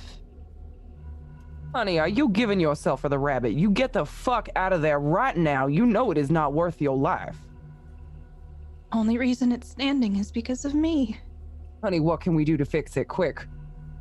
There's just a lot of problems. Is it those baby rabbits? Because I said downstairs we should kill them. Damn magpie saying keeping them in a bag or something. It's too much chaos. Too many things that aren't. We're all connected, and it's not. The connection's not right. One of the bars is dead. One of the bars, honey, they can't die. What are you talking about? Are you telling me a bartender died? Aren't there literally 5 of you in the world? No, the rabbits. You're saying the bar died. The bar can die. Yes, we're stuck in a loop. We can't get our magic. How do we break this loop? I did not know. Same people come in day by day, and there's not enough magic. Who are the people taking the magic? Find me, and we can hopefully fix it. I can explain it better if you find me. You're in the bar. Are you under the bar? I'm in a secret room. If you find me, the reason you can't use magic when you come in is because the rabbit takes that magic. And the rabbit isn't taking it anymore. No, We should not tell people that. no, don't. Honey, don't worry. Save your energy. We will find you. Don't worry. We've got that damn hawker down there. It's bound to have something. Is there something we can use to find you? Is there something in particular? I think you would know, fangirl, actually. There's a hidden room up here. It's in the back by the kitchen wall. You can just walk right through it. I just turn my body, and this time I grab long sleeves by her arm and would walk her over to the room, and I pull her right through. Okay. And that's where we're going to switch scenes. Back downstairs.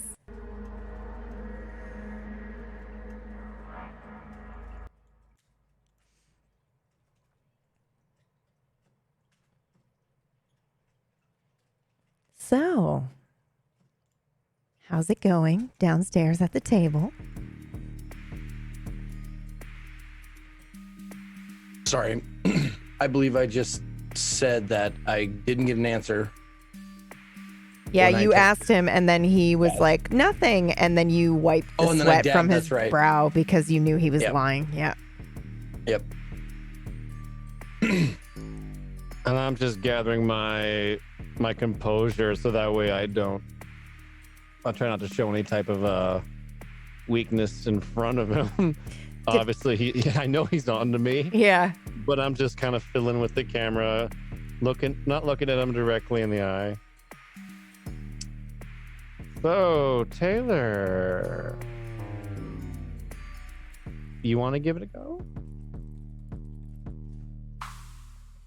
Give what a go? The lenses. I do not. Thank you for asking. How about you? I Magpie prefer dear? not to forget any places that I've seen.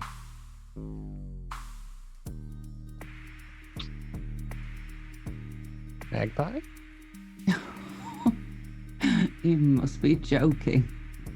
Well, I mean, you're already on the Your way out. You toys. might as well go out with a bang. Oh, very presumptuous. No, these are your toys, dear. You play with them. Well, I wasn't the one really even querying on these gentlemen, these individuals in the first place. So No, you brought them to us. I didn't bring them here. You asked what they were about. I We told didn't you. even know about them until. Look, as fun as all this macho sweat pissing contest nonsense is, I think there are bigger issues at play here.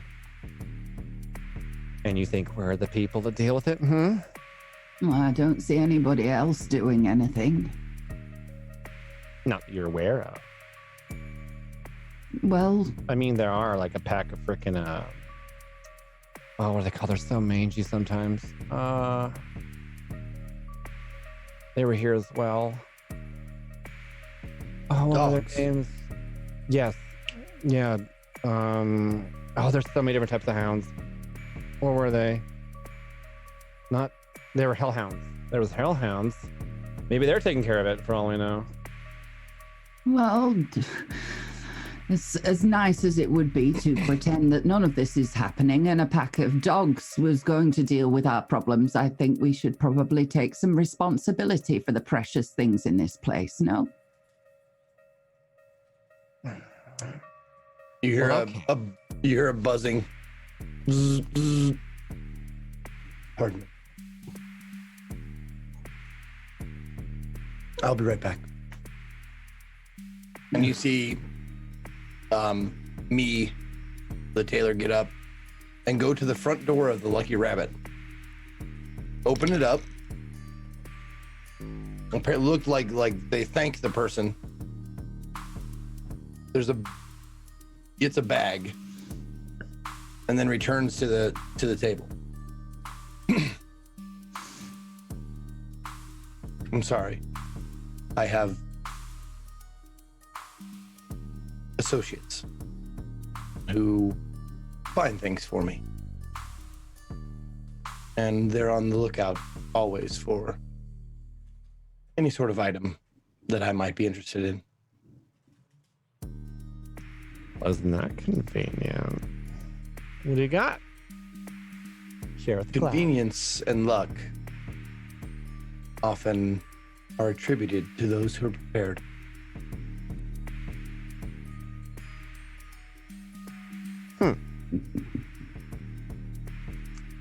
So you're gonna share with them? Yes, I believe I will. I received a text during the poker game, if you remember, from one of these people, my associates, telling me they had found something, and they took a picture and sent it to me. And they said they were going to meet up with me within a half an hour. And that was what you saw. Any item of clothing has a memory. And this particular one may have memories that are pertinent to our situation. This one was left on the side of a road. Oh. I recognize that. Oh. What a waste. These young people, it's all new, disposable. Not a particularly well-made garment, but it could be serviced. However,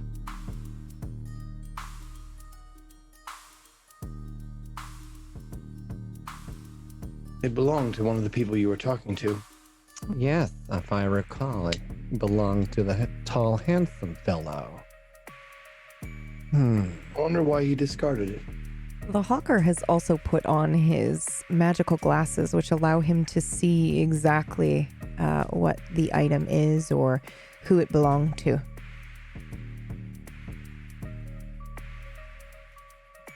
There's nothing like magical about it, right? No, but you can definitely see that it was his, and you also know exactly what he was now. You know, his class, so to speak. Oh, well, that explains a lot.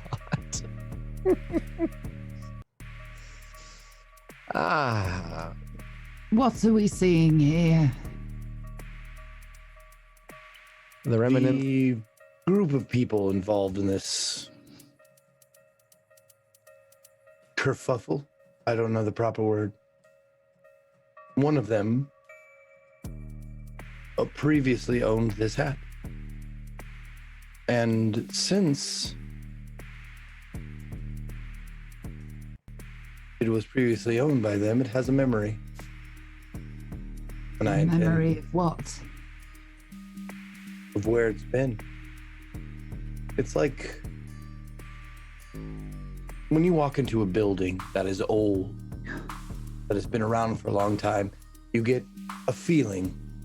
You walk into an old church, there's a sense, an unexplainable sense of reverence. It's because the building remembers. A piece of clothing is the same way. It has a memory. You just have to know how to tap into it. Unfortunately for you, I do.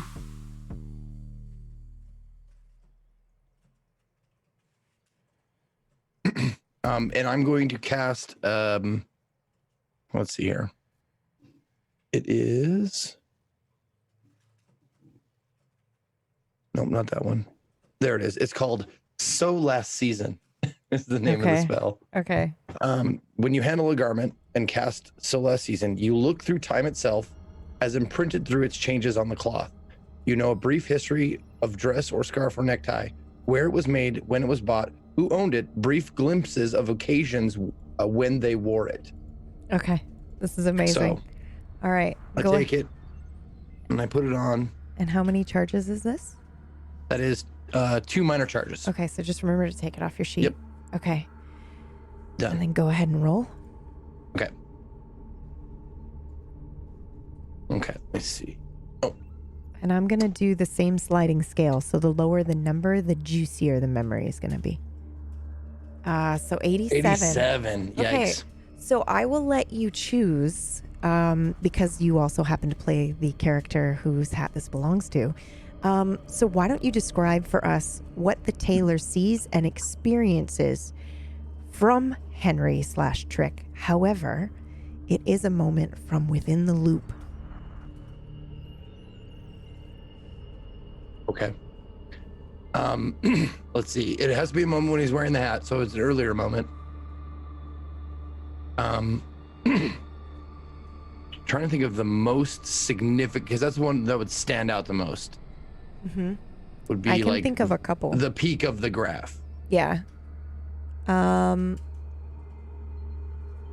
You could do in the house when he sees Treat, because that stands out to Trick, right? Like, because that's, in my mind, that's how memories work when they're attached to magical items. It's anything that the person had that was visceral while they were wearing the item of clothing. So anything that you would be able to grab with a 87, which is like technically that would be right, not a juicy memory, so it's not going to be related to the plot, but it still needs to be a visceral thing that happened with Trick that would attach itself to the hat. So I will let you choose anything that was really shocking to Trick right in the beginning. That's what would be on the hat. Did he have the hat on when he saw the ghost of his father, or whatever, the demon of his father? Oh God, I think he did. Maybe? I think you did, because I don't think he gave it up until after the cabin. It was between the cabin and Athmore. That's right. So yeah, that's also a good memory as well. Okay. So you put on the hat, he puts on the hat, mm-hmm. and you see him kind of just like slump back in the chair, close his eyes, and you see like someone who's dreaming. You see the eyes move under the eyelids like super fast. And I'm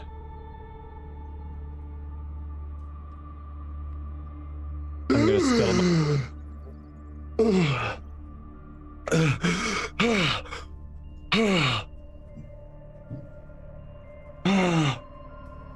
and he puts the hat on the table and kind of like just gently like pushes it away from him.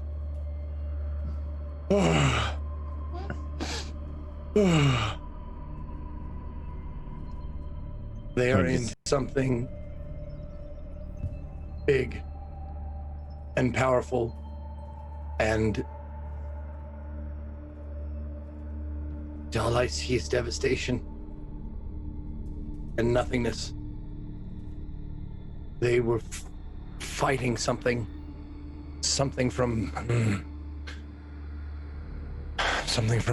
somewhere else that took the shape of a fear. And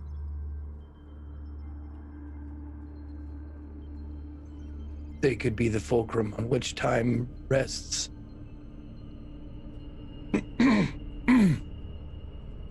If you'll excuse me. It's exhausting when I do that. Devastation. if they succeed or they fail. No. 10 times The theory. devastation was part of him. The nothing is what we face. Oh.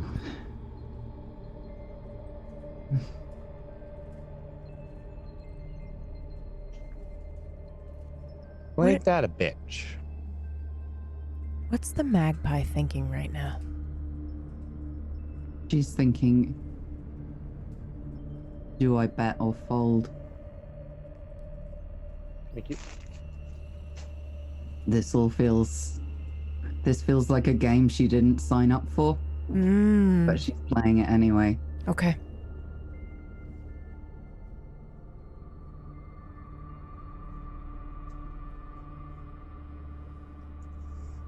Do they need help? Did that tell you anything? I think you would have gathered that he felt out of his depth. That trick did? Yeah. I Yeah. think that's an easy assumption after what happened with his dad. Yes. I would say they could use all the help they can get. And so could we. Right. What are you thinking, Hawker? Are you cashing in or are you playing? Well, what really is there to cash in if it's going to be that? Hmm? Can't cash in if there's nowhere to go. Well, and who would buy your lovely things? Make a good point.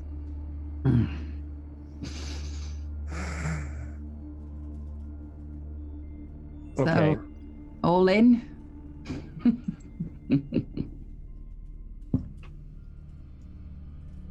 All into what's needed. Well,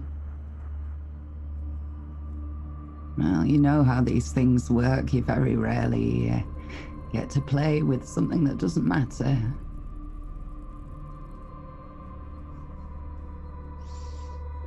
Miss Magpie. You've been around for a very long time, is that correct? Longer and not as long as many people think.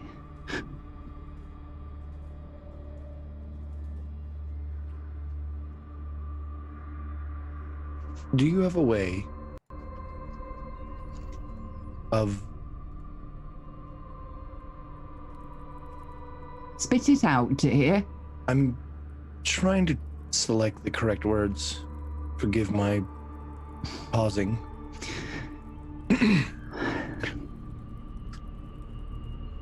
There is one I've heard of that is powerful, but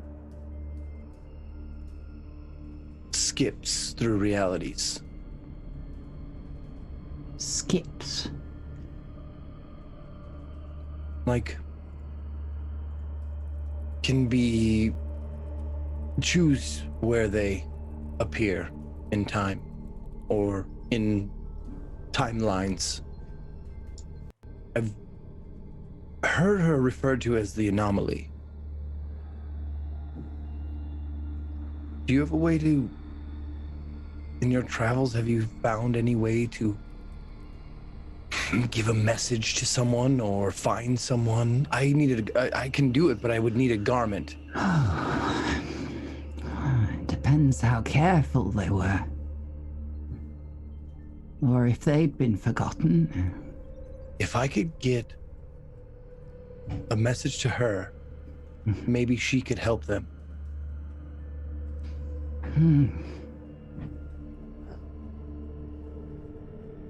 Maybe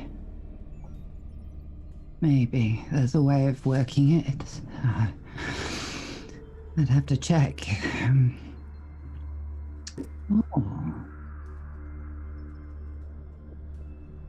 Okay. You've got an amazing ability of pulling things out of that bag of yours that shouldn't technically be there. If I could find some way of locating this person, could you locate the garment? Realizing the gravity of the situation, kind of taking a serious turn a little bit, but take off my pink glasses. Just staring at him. Maybe. There's a lot of maybes going on in this room tonight. I'm not sure I much like him. Well, that's poker. You never know for sure. You just bet the winning hand. Yeah, but you're talking about poker where your life can end in an abrupt ending. No. When you start messing with the all, no? Yeah, Meg, but you're talking about the big picture now. This is end time stuff. Well, exactly. So, as you say, go out with a bang. I'd rather not. You're going out one way or another, dear. Might as well make it worth something.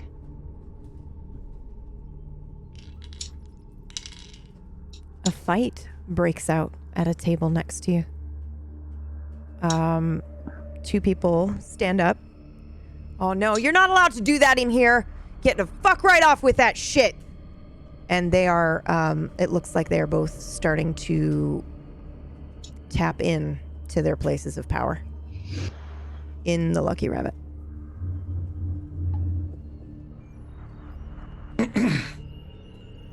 I'm going to use... Ooh, I don't like the idea of things getting broken in here.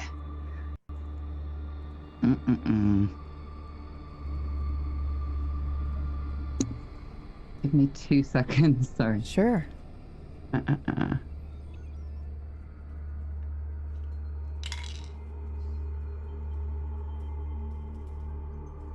How does the tailor react to the two people fighting? The tailor assesses the situation, analyzes what might happen, sees if he recognizes the two people and what kind of powers they might have. Mm-hmm.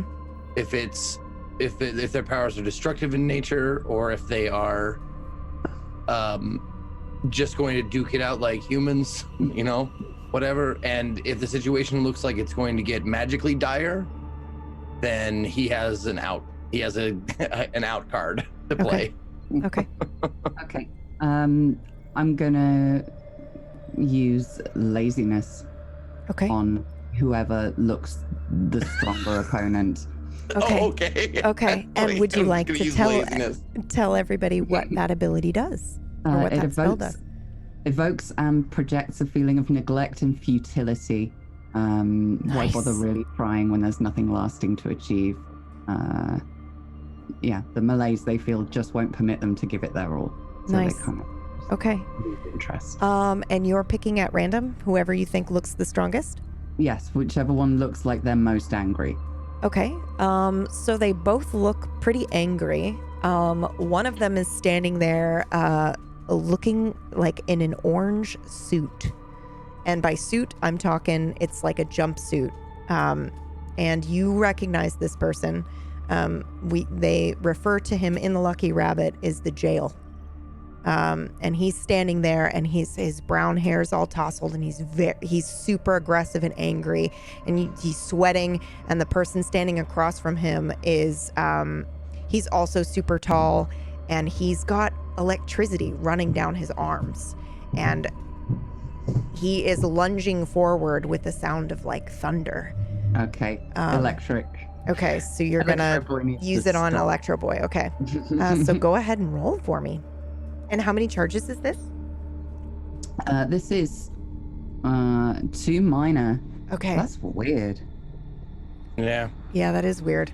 Rolled an 87 just like I did. And before that, the 78. Yeah. Okay, so you get ready to cast the spell. What is this like as this goes off? It's for some reason though, it's not as good as you know you can do. It feels like the electricity from him charges into my body. It's like a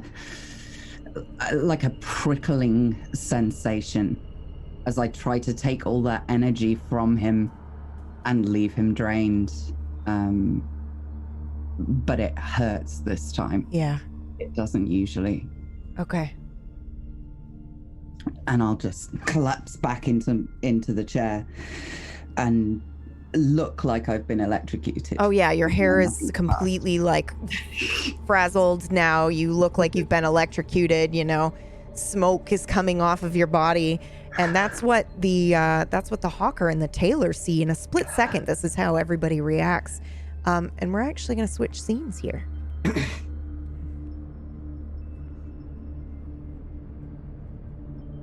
Upstairs, towards the secret room. We just walk into it? Did you just pull me into it? Yep. Okay. So as you enter into the... Oh, sorry. I think you're muted. Yeah, I was. It's okay. fine. Okay. Oh. Okay, so as you enter into the room, it again now looks like the Lucky Rabbit.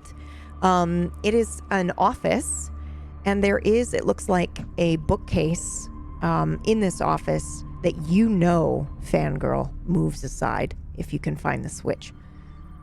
And she's in there. Can I try to like contact Jazz to tell me where the switch is? I think you can try to, because you're connected to her right now, I think you can just try to access that memory. Just remember you're weakening her when you do that. Okay. We should try to find there's a switch in here and it'll open. Don't want to ask Jazz. I don't want to make her more tired. There's a switch for what, honey? This is a bedroom. This is an office. It'll move. Something will move and we'll find Jazz. All right. I'm going to start just feeling walls absent-mindedly. You say there's a switch somewhere. It's like one of those secret, you know, like in the movies when you pull a book and it moves the door open. Something like that. All right. I'm going to start fondling around the bookshelf and pulling books and... I'll go to the desk and like the decorations on the desk, like push them over and try to see if any of them are a lever. There is a rabbit statue on the desk that you pull, and then the bookshelf moves to the side. Holy shit, you could warn a girl before you start touching bunny rabbits, girl. I know it's in a lot of movies though. I mean, they should really get more original, but okay. I'd love to see the movies from wherever you're from. Oh, they're good. I'd love to talk about them sometime. That would be absolutely fabulous, but at this moment we might want to find our girlfriend. Yeah. I'll just immediately walk through Yes, the area that opened. As you walk through this now open bookshelf, there is a very ornate and decorated room with books on stand and on display. There is a big, large mahogany table, and it's like a dining table, and it has 8 chairs around it. And Jazz is on the table. And she is laying there. Her arms are kind of like open. Her eyes are completely white. And she seems to be mumbling to herself on this table. Now that is a sight you don't see Like often. an exorcism. Excuse me? You know, like, have you never seen like an exorcism movie? I'm not exactly religious, if that's what you're asking. The Exorcist, The Exorcism of Emily Rose, they all have very unoriginal titles, but they're all based on removing like a demon. So are you saying there's a demon in Jazz? It looks similar. I really hope that there is not that. I'm gonna scan the room and look at the books. Do any of the books have any symbols I would recognize on their covers? Oh, or anything? 100%. Yeah. All of them? Yeah, they all do. This is a bunch of magical books. In fact, the hawker would probably give his left nut or more to get a hands on even a page from one of these books. There's power in this room for sure. Fangirl, I don't think we're supposed to be in here. Well, she said it was okay to come. She needs help, so So what do? We take a demon out of her, is what you're saying. I'm gonna walk over to Jazz and kind of like look over her and try to look into her face. She's sweating a bit, trembling. Again, she looks like she's mumbling. She's laying there. She doesn't look like she's in pain, but she is tapped into her power, and it looks like she is doing something, not like something is being done to her. Like, you've seen enough ritual spellcasting in your day.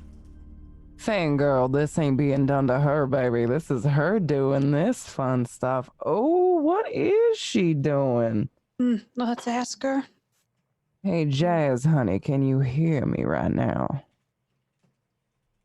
Would I still have access to her? Mm-hmm. Now that you're standing right next to her, you absolutely can have more access. Why don't you go ahead and roll for me? Okay. 66. Ooh, that's doubles. Mm-hmm. Okay. Yeah. So when you are standing right next to her, I will say you get a feeling of oppressiveness on your chest and your throat. Like you can't really breathe. And suddenly you know the way the rabbit functions, what you were trying to stop from happening, preventing from happening, is the rabbit is unable to take power. So what Jazz is doing is she's trying to send power from this lucky rabbit to the lucky rabbit in Grand Theory. Because right now, the lucky rabbit inside Grand Theory is stuck in a time loop. The same people keep entering the lucky rabbit because it's stuck. Every day is the same day, repeating over and over again for the last 7 years. The rabbit can't take any new power. The way the lucky rabbit functions is sort of in a symbiotic relationship with the town that it is in. It doesn't take power from those who are awake. It is a safe haven for you. But what it does is it takes sad, traumatic memories from rabbits. Rabbits who have nowhere to go. Rabbits who, lost a parent, just found out they'd been cheated on. These kind of rabbits find themselves walking down the street or driving by and they see the lucky rabbit and just feel the urge to go in. They go in and they tell the bartender all about their problems and they drink the night away and then they go away and forget. They forget their problem. It's a little less painful the next morning, if not forgotten entirely, depending on how traumatic it was for them. So the rabbit takes this kind of power from people who aren't awake yet. And because it's been stuck in a time loop, it cannot take any new power and it's been slowly dying. And now the rabbits are connected like a hive. When one starts to die, they all start to die. This has never happened before. Jazz is trying to take the power from this rabbit and send it to Grand Theory, but at the cost of this rabbit. She's trying to buy time. I would try to explain all of that to Long Sleeves in a concise way. And just, it's like Groundhog's Day. Like the movie, stuff happens over and over. And she's trying to keep it alive. But how? She's only one person. I think she's using up all that she has. Can we give her something? I'll internally ask that to Jazz.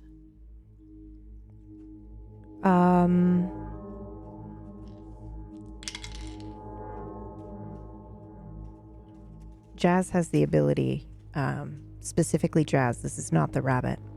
It may be why she was chosen. You kind of feel, I'm assuming this connection to her identity is giving you also how she feels internally in regards to the rabbit. She definitely feels an obligation and a duty to be here. She loves this place. This place has a personality, a mind of its own. It's not like a person was trapped in here. It's not a ghost. The rabbit is itself its own entity, and she loves it and cares for it deeply. She does have the ability to take memories from people. That's how she gains charges.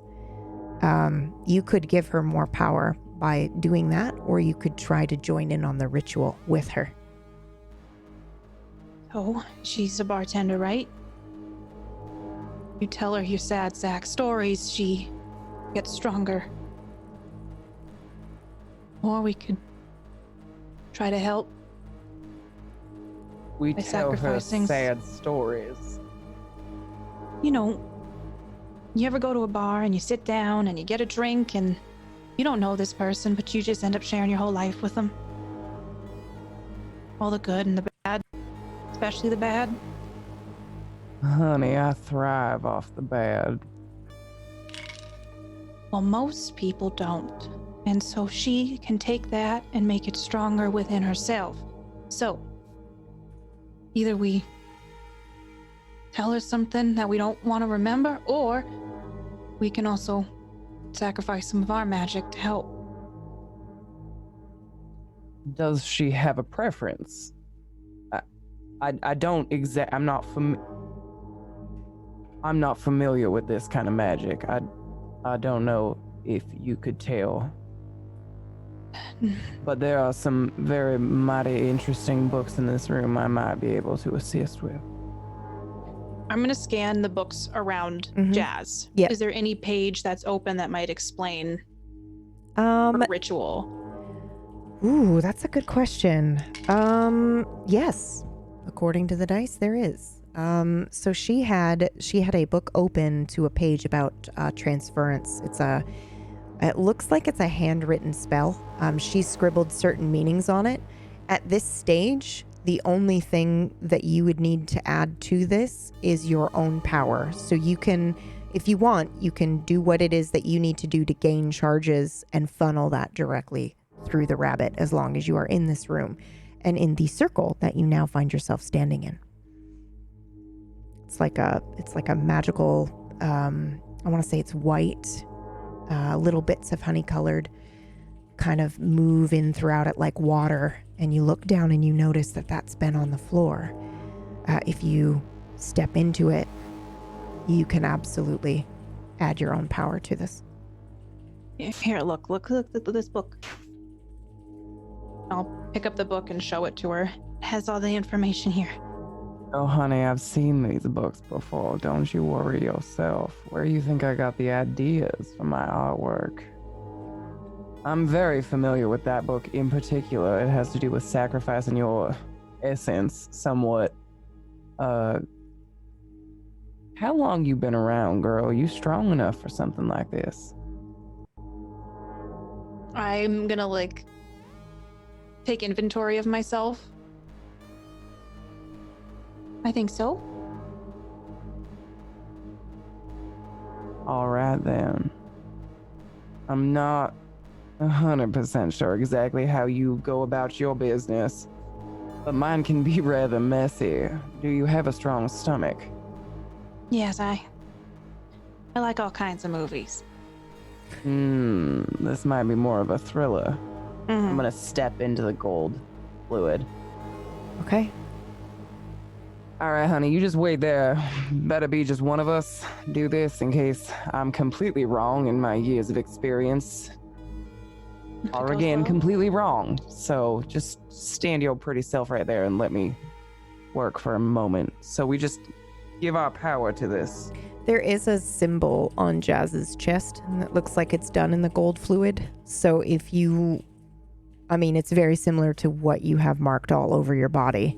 You can roll to try to recognize it if you'd like. Yes, I would love to. Yep. Rolled a 51. Yep, that's under your skill. We will absolutely. That is the gift of transference. Gift of transference. So you, girl, you don't step in the shit. But you see this on her chest. It's the gift of transference. It has to do with giving what you got to somebody else. Mm-hmm. So essentially, I might die by joining in. So you got to be ready to go down. Maybe don't bring people in this room. Well, do you want Especially not that hawker. I mean, do you want to die? I'm not entirely sure it's possible, to be honest. But I'm just saying, I'm gonna theoretically and physically open a vein, and if this pool drains me, I need you to run away. Does that make sense? Yes, I'm just make the hole smaller? Yeah, all right. And I'm gonna pull down shoulder of my shirt, and there's gonna be a fresh one there, and I'm gonna use my tiny embroidery scissors and just peel that whole chunk of skin, like the whole symbol off, and I'm just gonna toss it into the glowy shit to see what happens. Go ahead and roll, because this is how a flesh worker gains their power, right? By carving into themselves. Mm-hmm. Is it the more you sacrifice? Oh my God! Is it the more you sacrifice, or is it? It can be the more I sacrifice, but if they have, like, if I already have a spell into it, then it can be something else. And Okay. all of mine are protection. Okay. Type All right. spells. So you're gonna just cut a whole bit of flesh just off, the whole, just. and you're just But gonna drop it's it already in there. like cut, so I kind of had to like pick it off. Yeah. Put off and. You know instantly the moment you do this, you are expecting a certain type or volume of power because you've done this before. You've done this for centuries. But now you know this room is an amplifier because you're getting way more than you expected. You are totally able to control it, however, with that 22 that you rolled. Where do you put this energy? As soon as I feel it kind of fill myself, all the symbols on my body start to glow blue. Really hot, like hot fire, basically, like scalding the fuck out of me. And I'm just gonna walk over to Jazz and kind of hover over for a minute and be like, honey, I sure hope you're ready for something serious because I'm feeling alive. And I'm just gonna put my hands onto the symbol on her chest and just force everything, probably self-sacrificingly, into her. Okay. Please roll for me. And then also Fangirl, please roll. Do you have any barrier or protection, anything? Bullshit? No. Okay. Go ahead and roll for me. Oof. 73. Okay.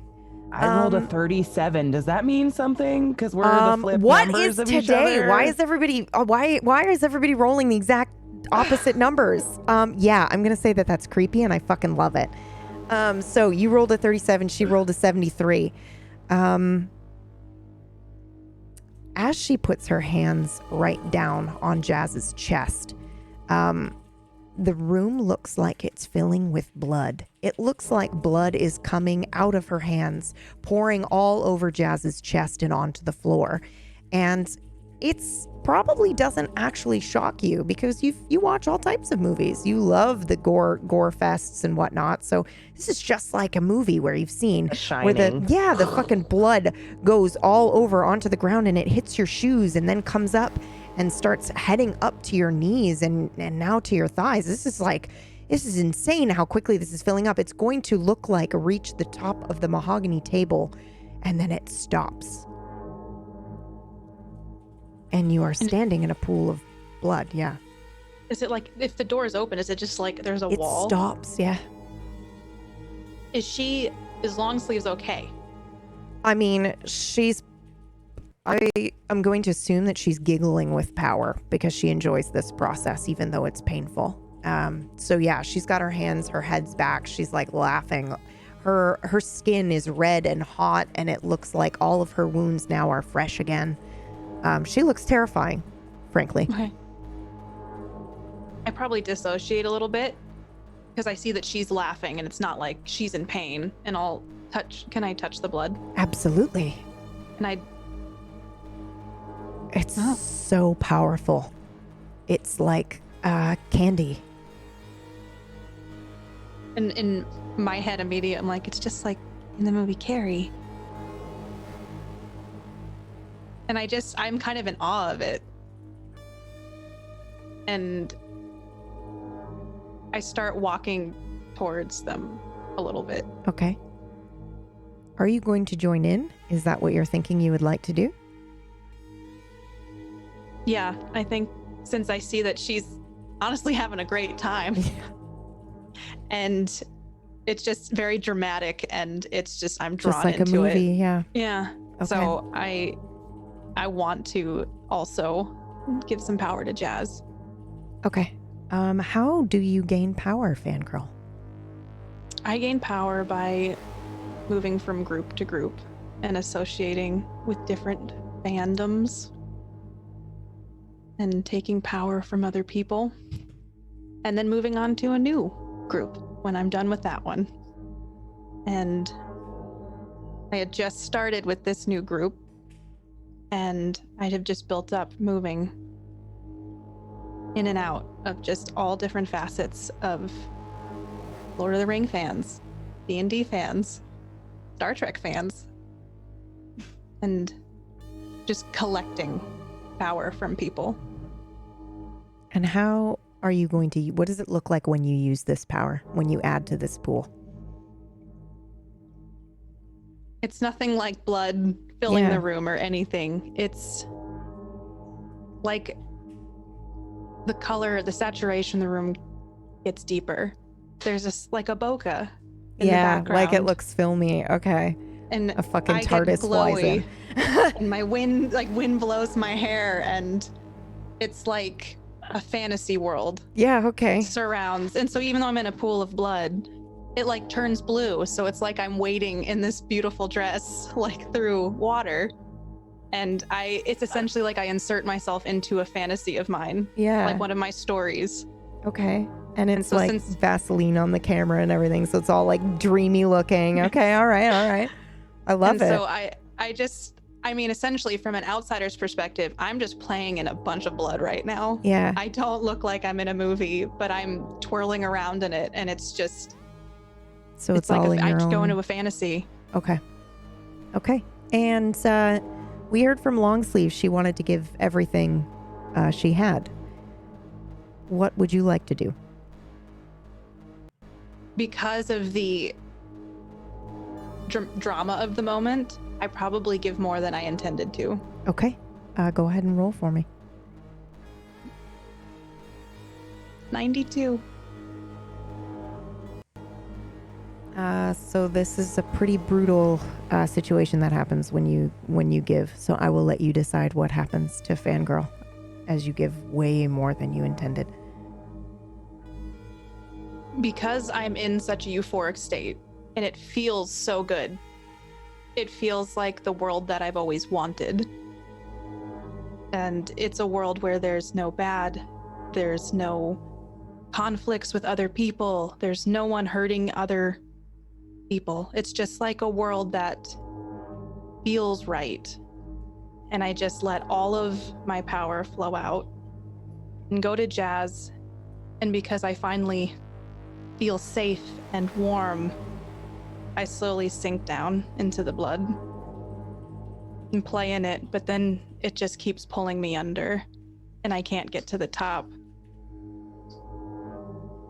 But because drowning is somewhat peaceful, I'm okay. And I realize that the light in me is gonna burn out, but that it might work out for somebody else. And I just quietly slip underneath the blood, and I just never come back up. Downstairs,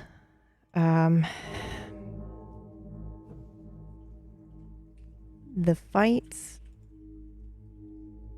has just occurred.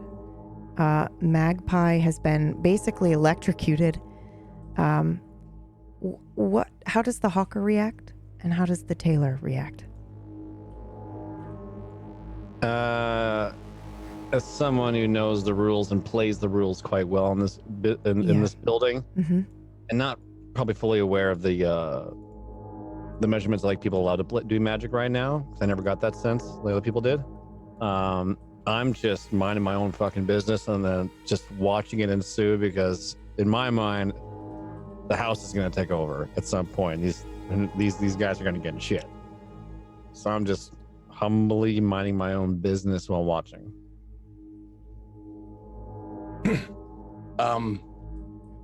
The tailor is probably I'm guessing there's like coat racks on the wall. Yes. You see him go over there and grab what looks like a very nice but old looking, like well kept up, but like a vintage, really vintage, like a Civil War era like overcoat. Okay. And grab it off the wall and just like sling it over his arm, and then just kind of like and watch what happens. Okay. Like to see if this is like he needs to like do the nuclear option, or not the nuclear option necessarily, but like his last resort option. Yeah. Magpie, how are you feeling? Are you using your magic again? I'm going to use my words first. Just sort of rocking back in this chair and look at the two of them and go, "You two, have some respect. Remember where you are. This place is precious." As you say that, Magpie, the whole Lucky Rabbit, all the lights begin to flicker and kind of, it looks like it's a power surge, honestly. And then everything kind of cuts. The power, the lights dim, and you're left there in complete darkness for about 5 seconds. And then the power comes back on. And the people who started fighting start writhing on the ground. The house has control again, and you can all feel it. Oh, thank God for that. You don't feel very well, Magpie, because you did try to use your abilities, but you can feel that the rabbit is not punishing you for it, because you tried to use your power to stop the fight from breaking out. But the people who are, the two gents who are writhing on the floor are actually pulled away by no one. They are just dragged to the back room. I see, as I'm taking the jacket off of my arm and putting it back on the coat rack, I see the rabbit has taken back authority. Somebody found the trip switch. I wonder if that means Jazz has returned. I'd say it's a fair assumption. Those other two have been gone quite a long time. Yes. What's taking them so long? Well, before we go and look for them, we were in the middle of a conversation about getting a message to someone. Did we have a solution for that? I'm not sure. It depends if that person's been misplaced, forgotten.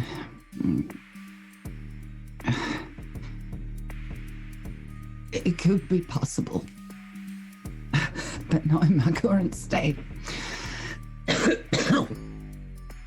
She looks in a bad way. I mean, her hair's all over the place, her skin, I mean, it didn't look like, taut and fresh and perky before, but my God. Personal. It's she looks like shit. Did you get punished by the rabbit for using your powers? Yes, she did. Here, wash yourself up. I give her a rag from my bag that you can just wash your face with. No, that wasn't this place. This was I don't know. Didn't go my way. Bad bet.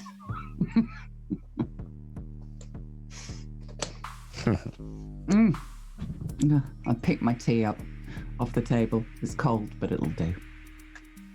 It's not actually cold. If you want it warm, then it will always be warm for you in this place. Yeah. Yes, I'd much prefer it warm. Yeah. Oh, and it's warm. I'm surprised by that. Yeah. And raise my glass to the ceiling. Thanks. And that's actually where we'll end today's episode, I think. Oh! Fangirl! Oh, she even turned her camera black and white. Yeah. Oh my God. So fucking good. So good. Oh man, I forgot those. The prescription of the glass is very, very light, but it's there. Yeah. So it's enough to kind of. What licensed song for that movie would Fangirl have had for that moment? I know. I want to know that too. Oh, There's a scene in the first Lord of the Rings when Frodo, I think it's Samwise running to Frodo in a boat. It would be the music in that scene. So we can't play it, but that's Not to leave you. yeah. and I don't Go look intend it up to, like 'cause tears. that's what was playing in her mind. And I don't intend to. God, I love Dancing in it. the Shire and just drown. Don't forget you. Don't forget you, son. It's such a perfect ending for her as well. Yeah. So perfect. Magically tragic. Magically tragic. So good. sorry All about that. It's okay. No, I'm it's- actually okay. Like I'm glad she could contribute to hopefully the good of the world. So We don't necessarily know exactly what happened, so No, there wasn't any confirmed death. we She shall just see. could have been living a moment in her Mhm. power. You don't know if she actually died. Mhm. that is very true. She could wake up the next day and have a little cartoon bluebird singing on her finger. I mean, we don't know. In a Disney movie. Oh God. Wow. All What right. a fun episode. Yeah, that was a lot of fun. I enjoyed your characters. Oh, which by the way, Not this episode. some of these were submitted by patrons. So thank you everyone. For the Taylor specifically was Ray. What was your character's last name? Harrington, right? I think it's Harrington, right? It is Ray Harrington. Yes. Yep, yes, Ray yes, yes. Harrington. Also, the Magpie was a player character, as was Long Sleeves. So let me just pull it up and see who did what here. Please hold. Thank you for long sleeves. Yeah, thank you, everyone. Sorry it took me so long to bring them in, but it just so happened that now you get them not just as NPCs randomly in the background. You got to see them brought to life. So Everyone played him so well, too. yeah, holy cow, it was Dude. fucking What a amazing. great diversity, but at the same time, it was just really good Yeah. small talk on the table. Yeah. So Ray, Trick played the Taylor, which was submitted by Jaguar. And let's see who we got here. Mira was submitted by Trance. So thank you so much, Trance, for that. And let's see. I know there was another one submitted. Oh yeah, this is it. The second one by Trance is Fangirl, who I changed the name for to fit. So forgive me for that, Trance, but I thought it would be very good and very fitting. So there we go. Thanks, y'all. Thanks, y'all. So yeah, let's do a round of shout outs, please. Let's start with you, Zeke. Okay. Amazing job, Hi, by the everybody. way. Your character was so Yeah. creepy, but not, and Whoa. also creepy and not. It was just great. It was great. Oh. I'm just like glad the we're playing cards, anti- something I know about, a little bit. By the way, for those of you who don't know, the game we were playing was 5-card stud. And how that game is played is 2 cards down, 1 card up for every player. And then 2 more rounds of cards up. So you get 5 cards. You get to see, everybody gets to see your 3 top cards, but your 2 whole cards they don't get to see. So they're betting on what they can see. Anyway, my name is Ezekiel III. Thank you guys for watching. I appreciate you all for being here. I love everyone in this cast. It's rare and fantastic, and I'm grateful to be a part of it. If you want to catch me doing other stuff like video games and whatnot, I do that on my channel. It's at Ezekiel_III or / depending on whether you go to Twitch, Twitter, or YouTube. But tomorrow I will be starting a new game. Well, not a new game. I've played it before, but I'm starting a new run of the game because I wanted to start fresh and do a full playthrough as long as it's fun. Of Rebel Cops is the name of the game. and it's by the people who made This Is the Police, if you know what that game is. It's got the same look and feel of This Is the Police, but it's instead of like a police station management game, it's like an XCOM style game with grid-based, turn-based cop action, vigilante cop action. So that's starting tomorrow at noon Pacific if you want to check it out. That's all I got. Thank you. Amazing. Millie, you're up. Hello, I'm Amelia Tyler, and I played the magpie today, which is really creepy because I've been followed by magpies for the last 24 hours. I have not seen a moment you were magpie. like, I'll play the magpie, they just started showing up in her yard. I've seen a magpie around for a good few months, and the second, literally as I hit send on This Character Sounds Like Fun, a magpie showed up outside my kitchen and just like sat there for ages. And then there were like 9 of them outside my studio just eating fruit and hanging out and chasing me down paths today. It was really creepy. God. Haunted game. Yeah, very haunted game. But she was so much fun to play. It was really You nice. were fantastic. You were so incredible. Really, really good fun. I would love to play this class. What a fun class. Yeah. Yeah. I didn't get to dip into much of it, but my God, this could be fun to play for a full campaign. Yeah. So, what have I got to talk about? I'm streaming now, apparently. Yay! So, yay. And there is stuff bubbling. So at the moment, I am streaming with Jay Britton, and we're playing all sorts of silly, fun games. We're going to be doing that again tomorrow night, 7 p.m. UK time, 2 p.m. Eastern. No, that's not. Yeah, that's how time zones work. Sorry, my brain's. I'm very old, don't you know? So that's tomorrow night. Friday, Saturday, Sunday. If anybody caught Flotsam, which was the tabletop roleplay podcast that I did based on anthropomorphic rats, written by the fantastic Ian Thomas, Who I interviewed in a podcast. Small World.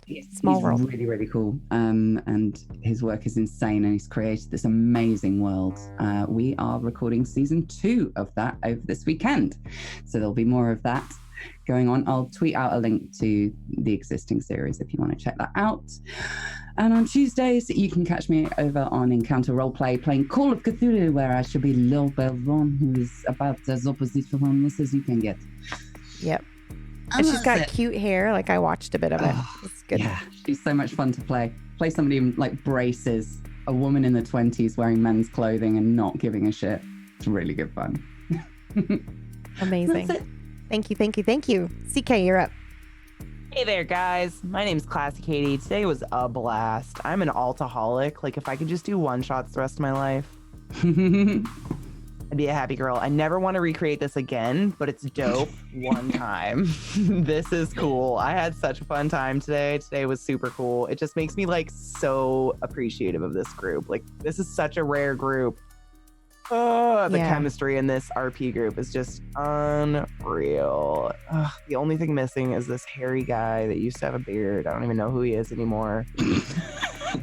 He's like in Japan or something. I don't know, but he's missed and stuff, whatever. But you can catch me on twitch.tv/ClassyKatie. I do Wish this I know on what my you channel. were talking about. Oh, wait. Oh, God, I'm on the Don't wrong do that, GoXLR voice. profile. I have some of his clips on my other GoXLR profile. Oh, you do? I do. I have him going, oh, PB. I have them somewhere, but I don't know that. I don't know. Oh, my God. Seriously, that voice. I don't have you guys on Snapchat, but I was found a too Theo good. filter and I recorded myself being like, I don't know. And then I was like, I don't have anyone on Snapchat, so I can't send it to you guys. Different now. But I'll have to send it to you Please in the Discord. Too good. Those clips, because that Theo voice still gets right in my brain. Oh, no. Yeah, I'm voice is traumatized by fantastic. that. Not for much longer. No, I will eternally be traumatized whether the game is going on or not. These Oh, characters no. live in our heads now, no? Yeah, it's True. That's Hearts, true. Hearts and heads and souls. Yep. That's all I got. I just want to All right. shout out Dan and say thank you. You guys are Yeah. awesome. I do this on my channel. Come by. Yeah, it's amazing. Also, you should, because I know that her picture is like, wait, can I just full screen you here? Can I do that? Hold I on. don't know. I'm going to try. I'm trying. Hold on. Screen. Yeah, I'm going to. Test scrim. Yeah. Screen. Oh, For but it's not fun. good quality for some reason. Damn it. No, I mean the quality of the full screening. Go to my Twitter. Yeah, go to her Cassie Katie on Twitter. Twitter. I posted like super high def pictures of all of this. If you'd like to see the details, you Yeah. can check me on Twitter. Or go check out her stream while she did it, because she put it all on stream, and it was True. incredible. And you 6 can't really hours. see it on the cam, but like her eyelashes and shit are a different color. Like just fucking, it's amazing. Ooh. It's amazing. All right, sorry. Thank you. KPP, you're up, my darling. Hi, I'm Katie Peters Plays. I played the fangirl for you today. This was fun. Yeah, this was a lot of fun. I'm playing scary games all month, which is not really different than what I normally do, but I have a heart rate monitor on. So you can see how much trauma I'm doing to my heart. But yeah, come hang out with me. I'll be live on Friday. And I'm spacing everything else that's possible right now. But yeah, Is it trauma or is it exercise? I prefer. I wonder that. Sometimes I'm like, is this making my heart stronger or weaker? I have a heart problem, and the doc says it's stronger now that I've done that than playing scary games.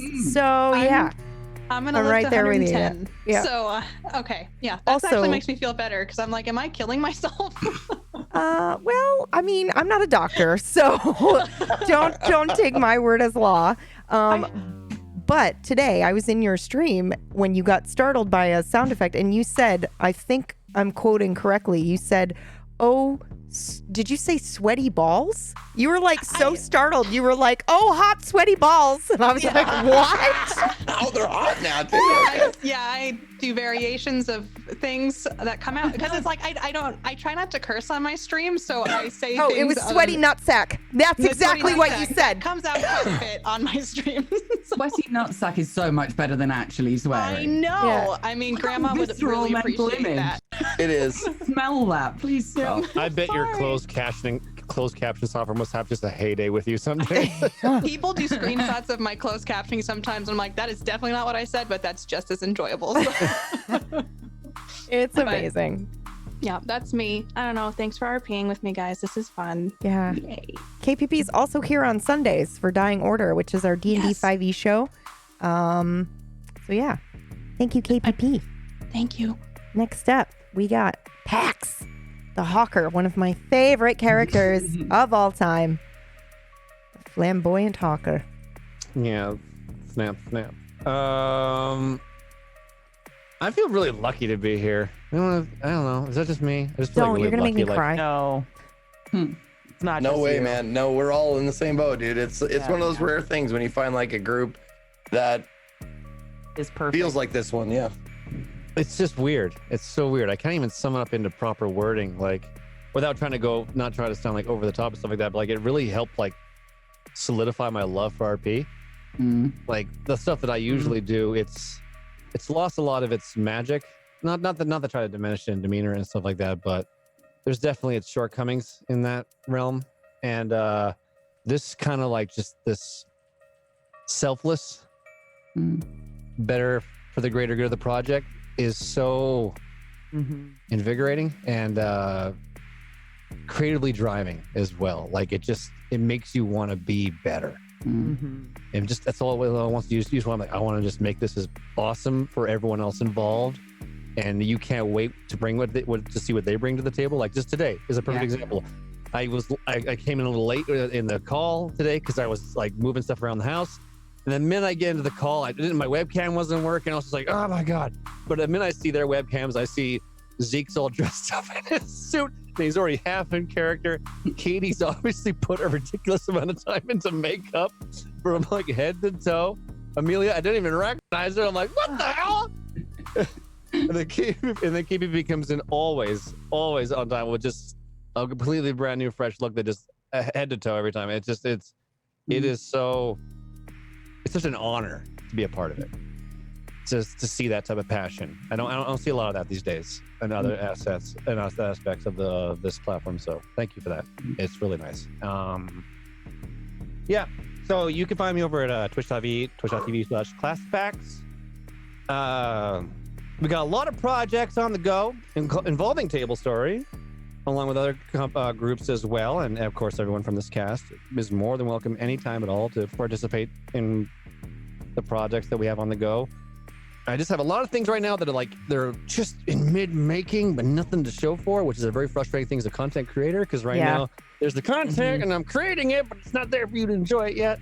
So right now I'm just been filling the void with whatever. Tonight I might do, I don't know yet. probably Red Dead Redemption to kind of like get into the groove of what potential RPs can be coming out of that in the months to come. So I might be doing that tonight. Oh, that'll be amazing. Oh yes, I love late night RP. Oh God, it's so good. And I'm Pumpkinberry. I've been the narrator today, and I'm also incredibly grateful. I had hold on. Okay, so it was before the weekend. I had a moment. I don't think it's really hit me yet that the story for our main, heroes is kind of coming to conclusion until I started writing the multitude of different endings that could occur. And then I was just weeping. I was just like listening to music on Spotify that could get me into the place that I needed to be. And I was just like crying nonstop for about 2 hours. And I was like, this has been one of the coolest, most rewarding projects. And even just that we can go, oh, we have a player down. Let's all just be somebody different, or let's all just play a different character for a day.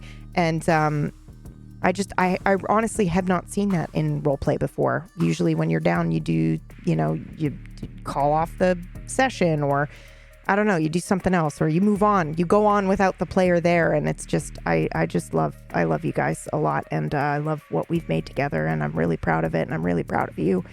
And so thank you for doing that with me. And we're going to end now so I don't cry. We are going to wrap up with the cool trailer for the Harry Potter show. You can find me at twitch.tv/pumpkinberry. I usually do a Nocturne recovery room stream tomorrow where we just sit and like talk. And so I hope to see you there for that. If not, then I will be back here on Sunday with KPP doing the D&D 5e show Dying Order, where I also play an old woman with a fucking walking stick. It's great. So much fun, right? Yeah, I love her so much. Full female cast too, by the way. And it's yeah, it is. It is a full female cast. And Brad. I mean, he doesn't count. Love you, Brad. Female cast. Yeah, all female cast. All right, so I'm gonna play the trailer. Love you all. Oh wait, and Dan. Dan is not here. He is in Japan right now, but go follow his Twitter and his Instagram. Send him some love from us and from the Nocturnals. Okay. Yay! Wait, I have to turn this music off. I always forget. Okay, we're going out with the trailer.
How about it?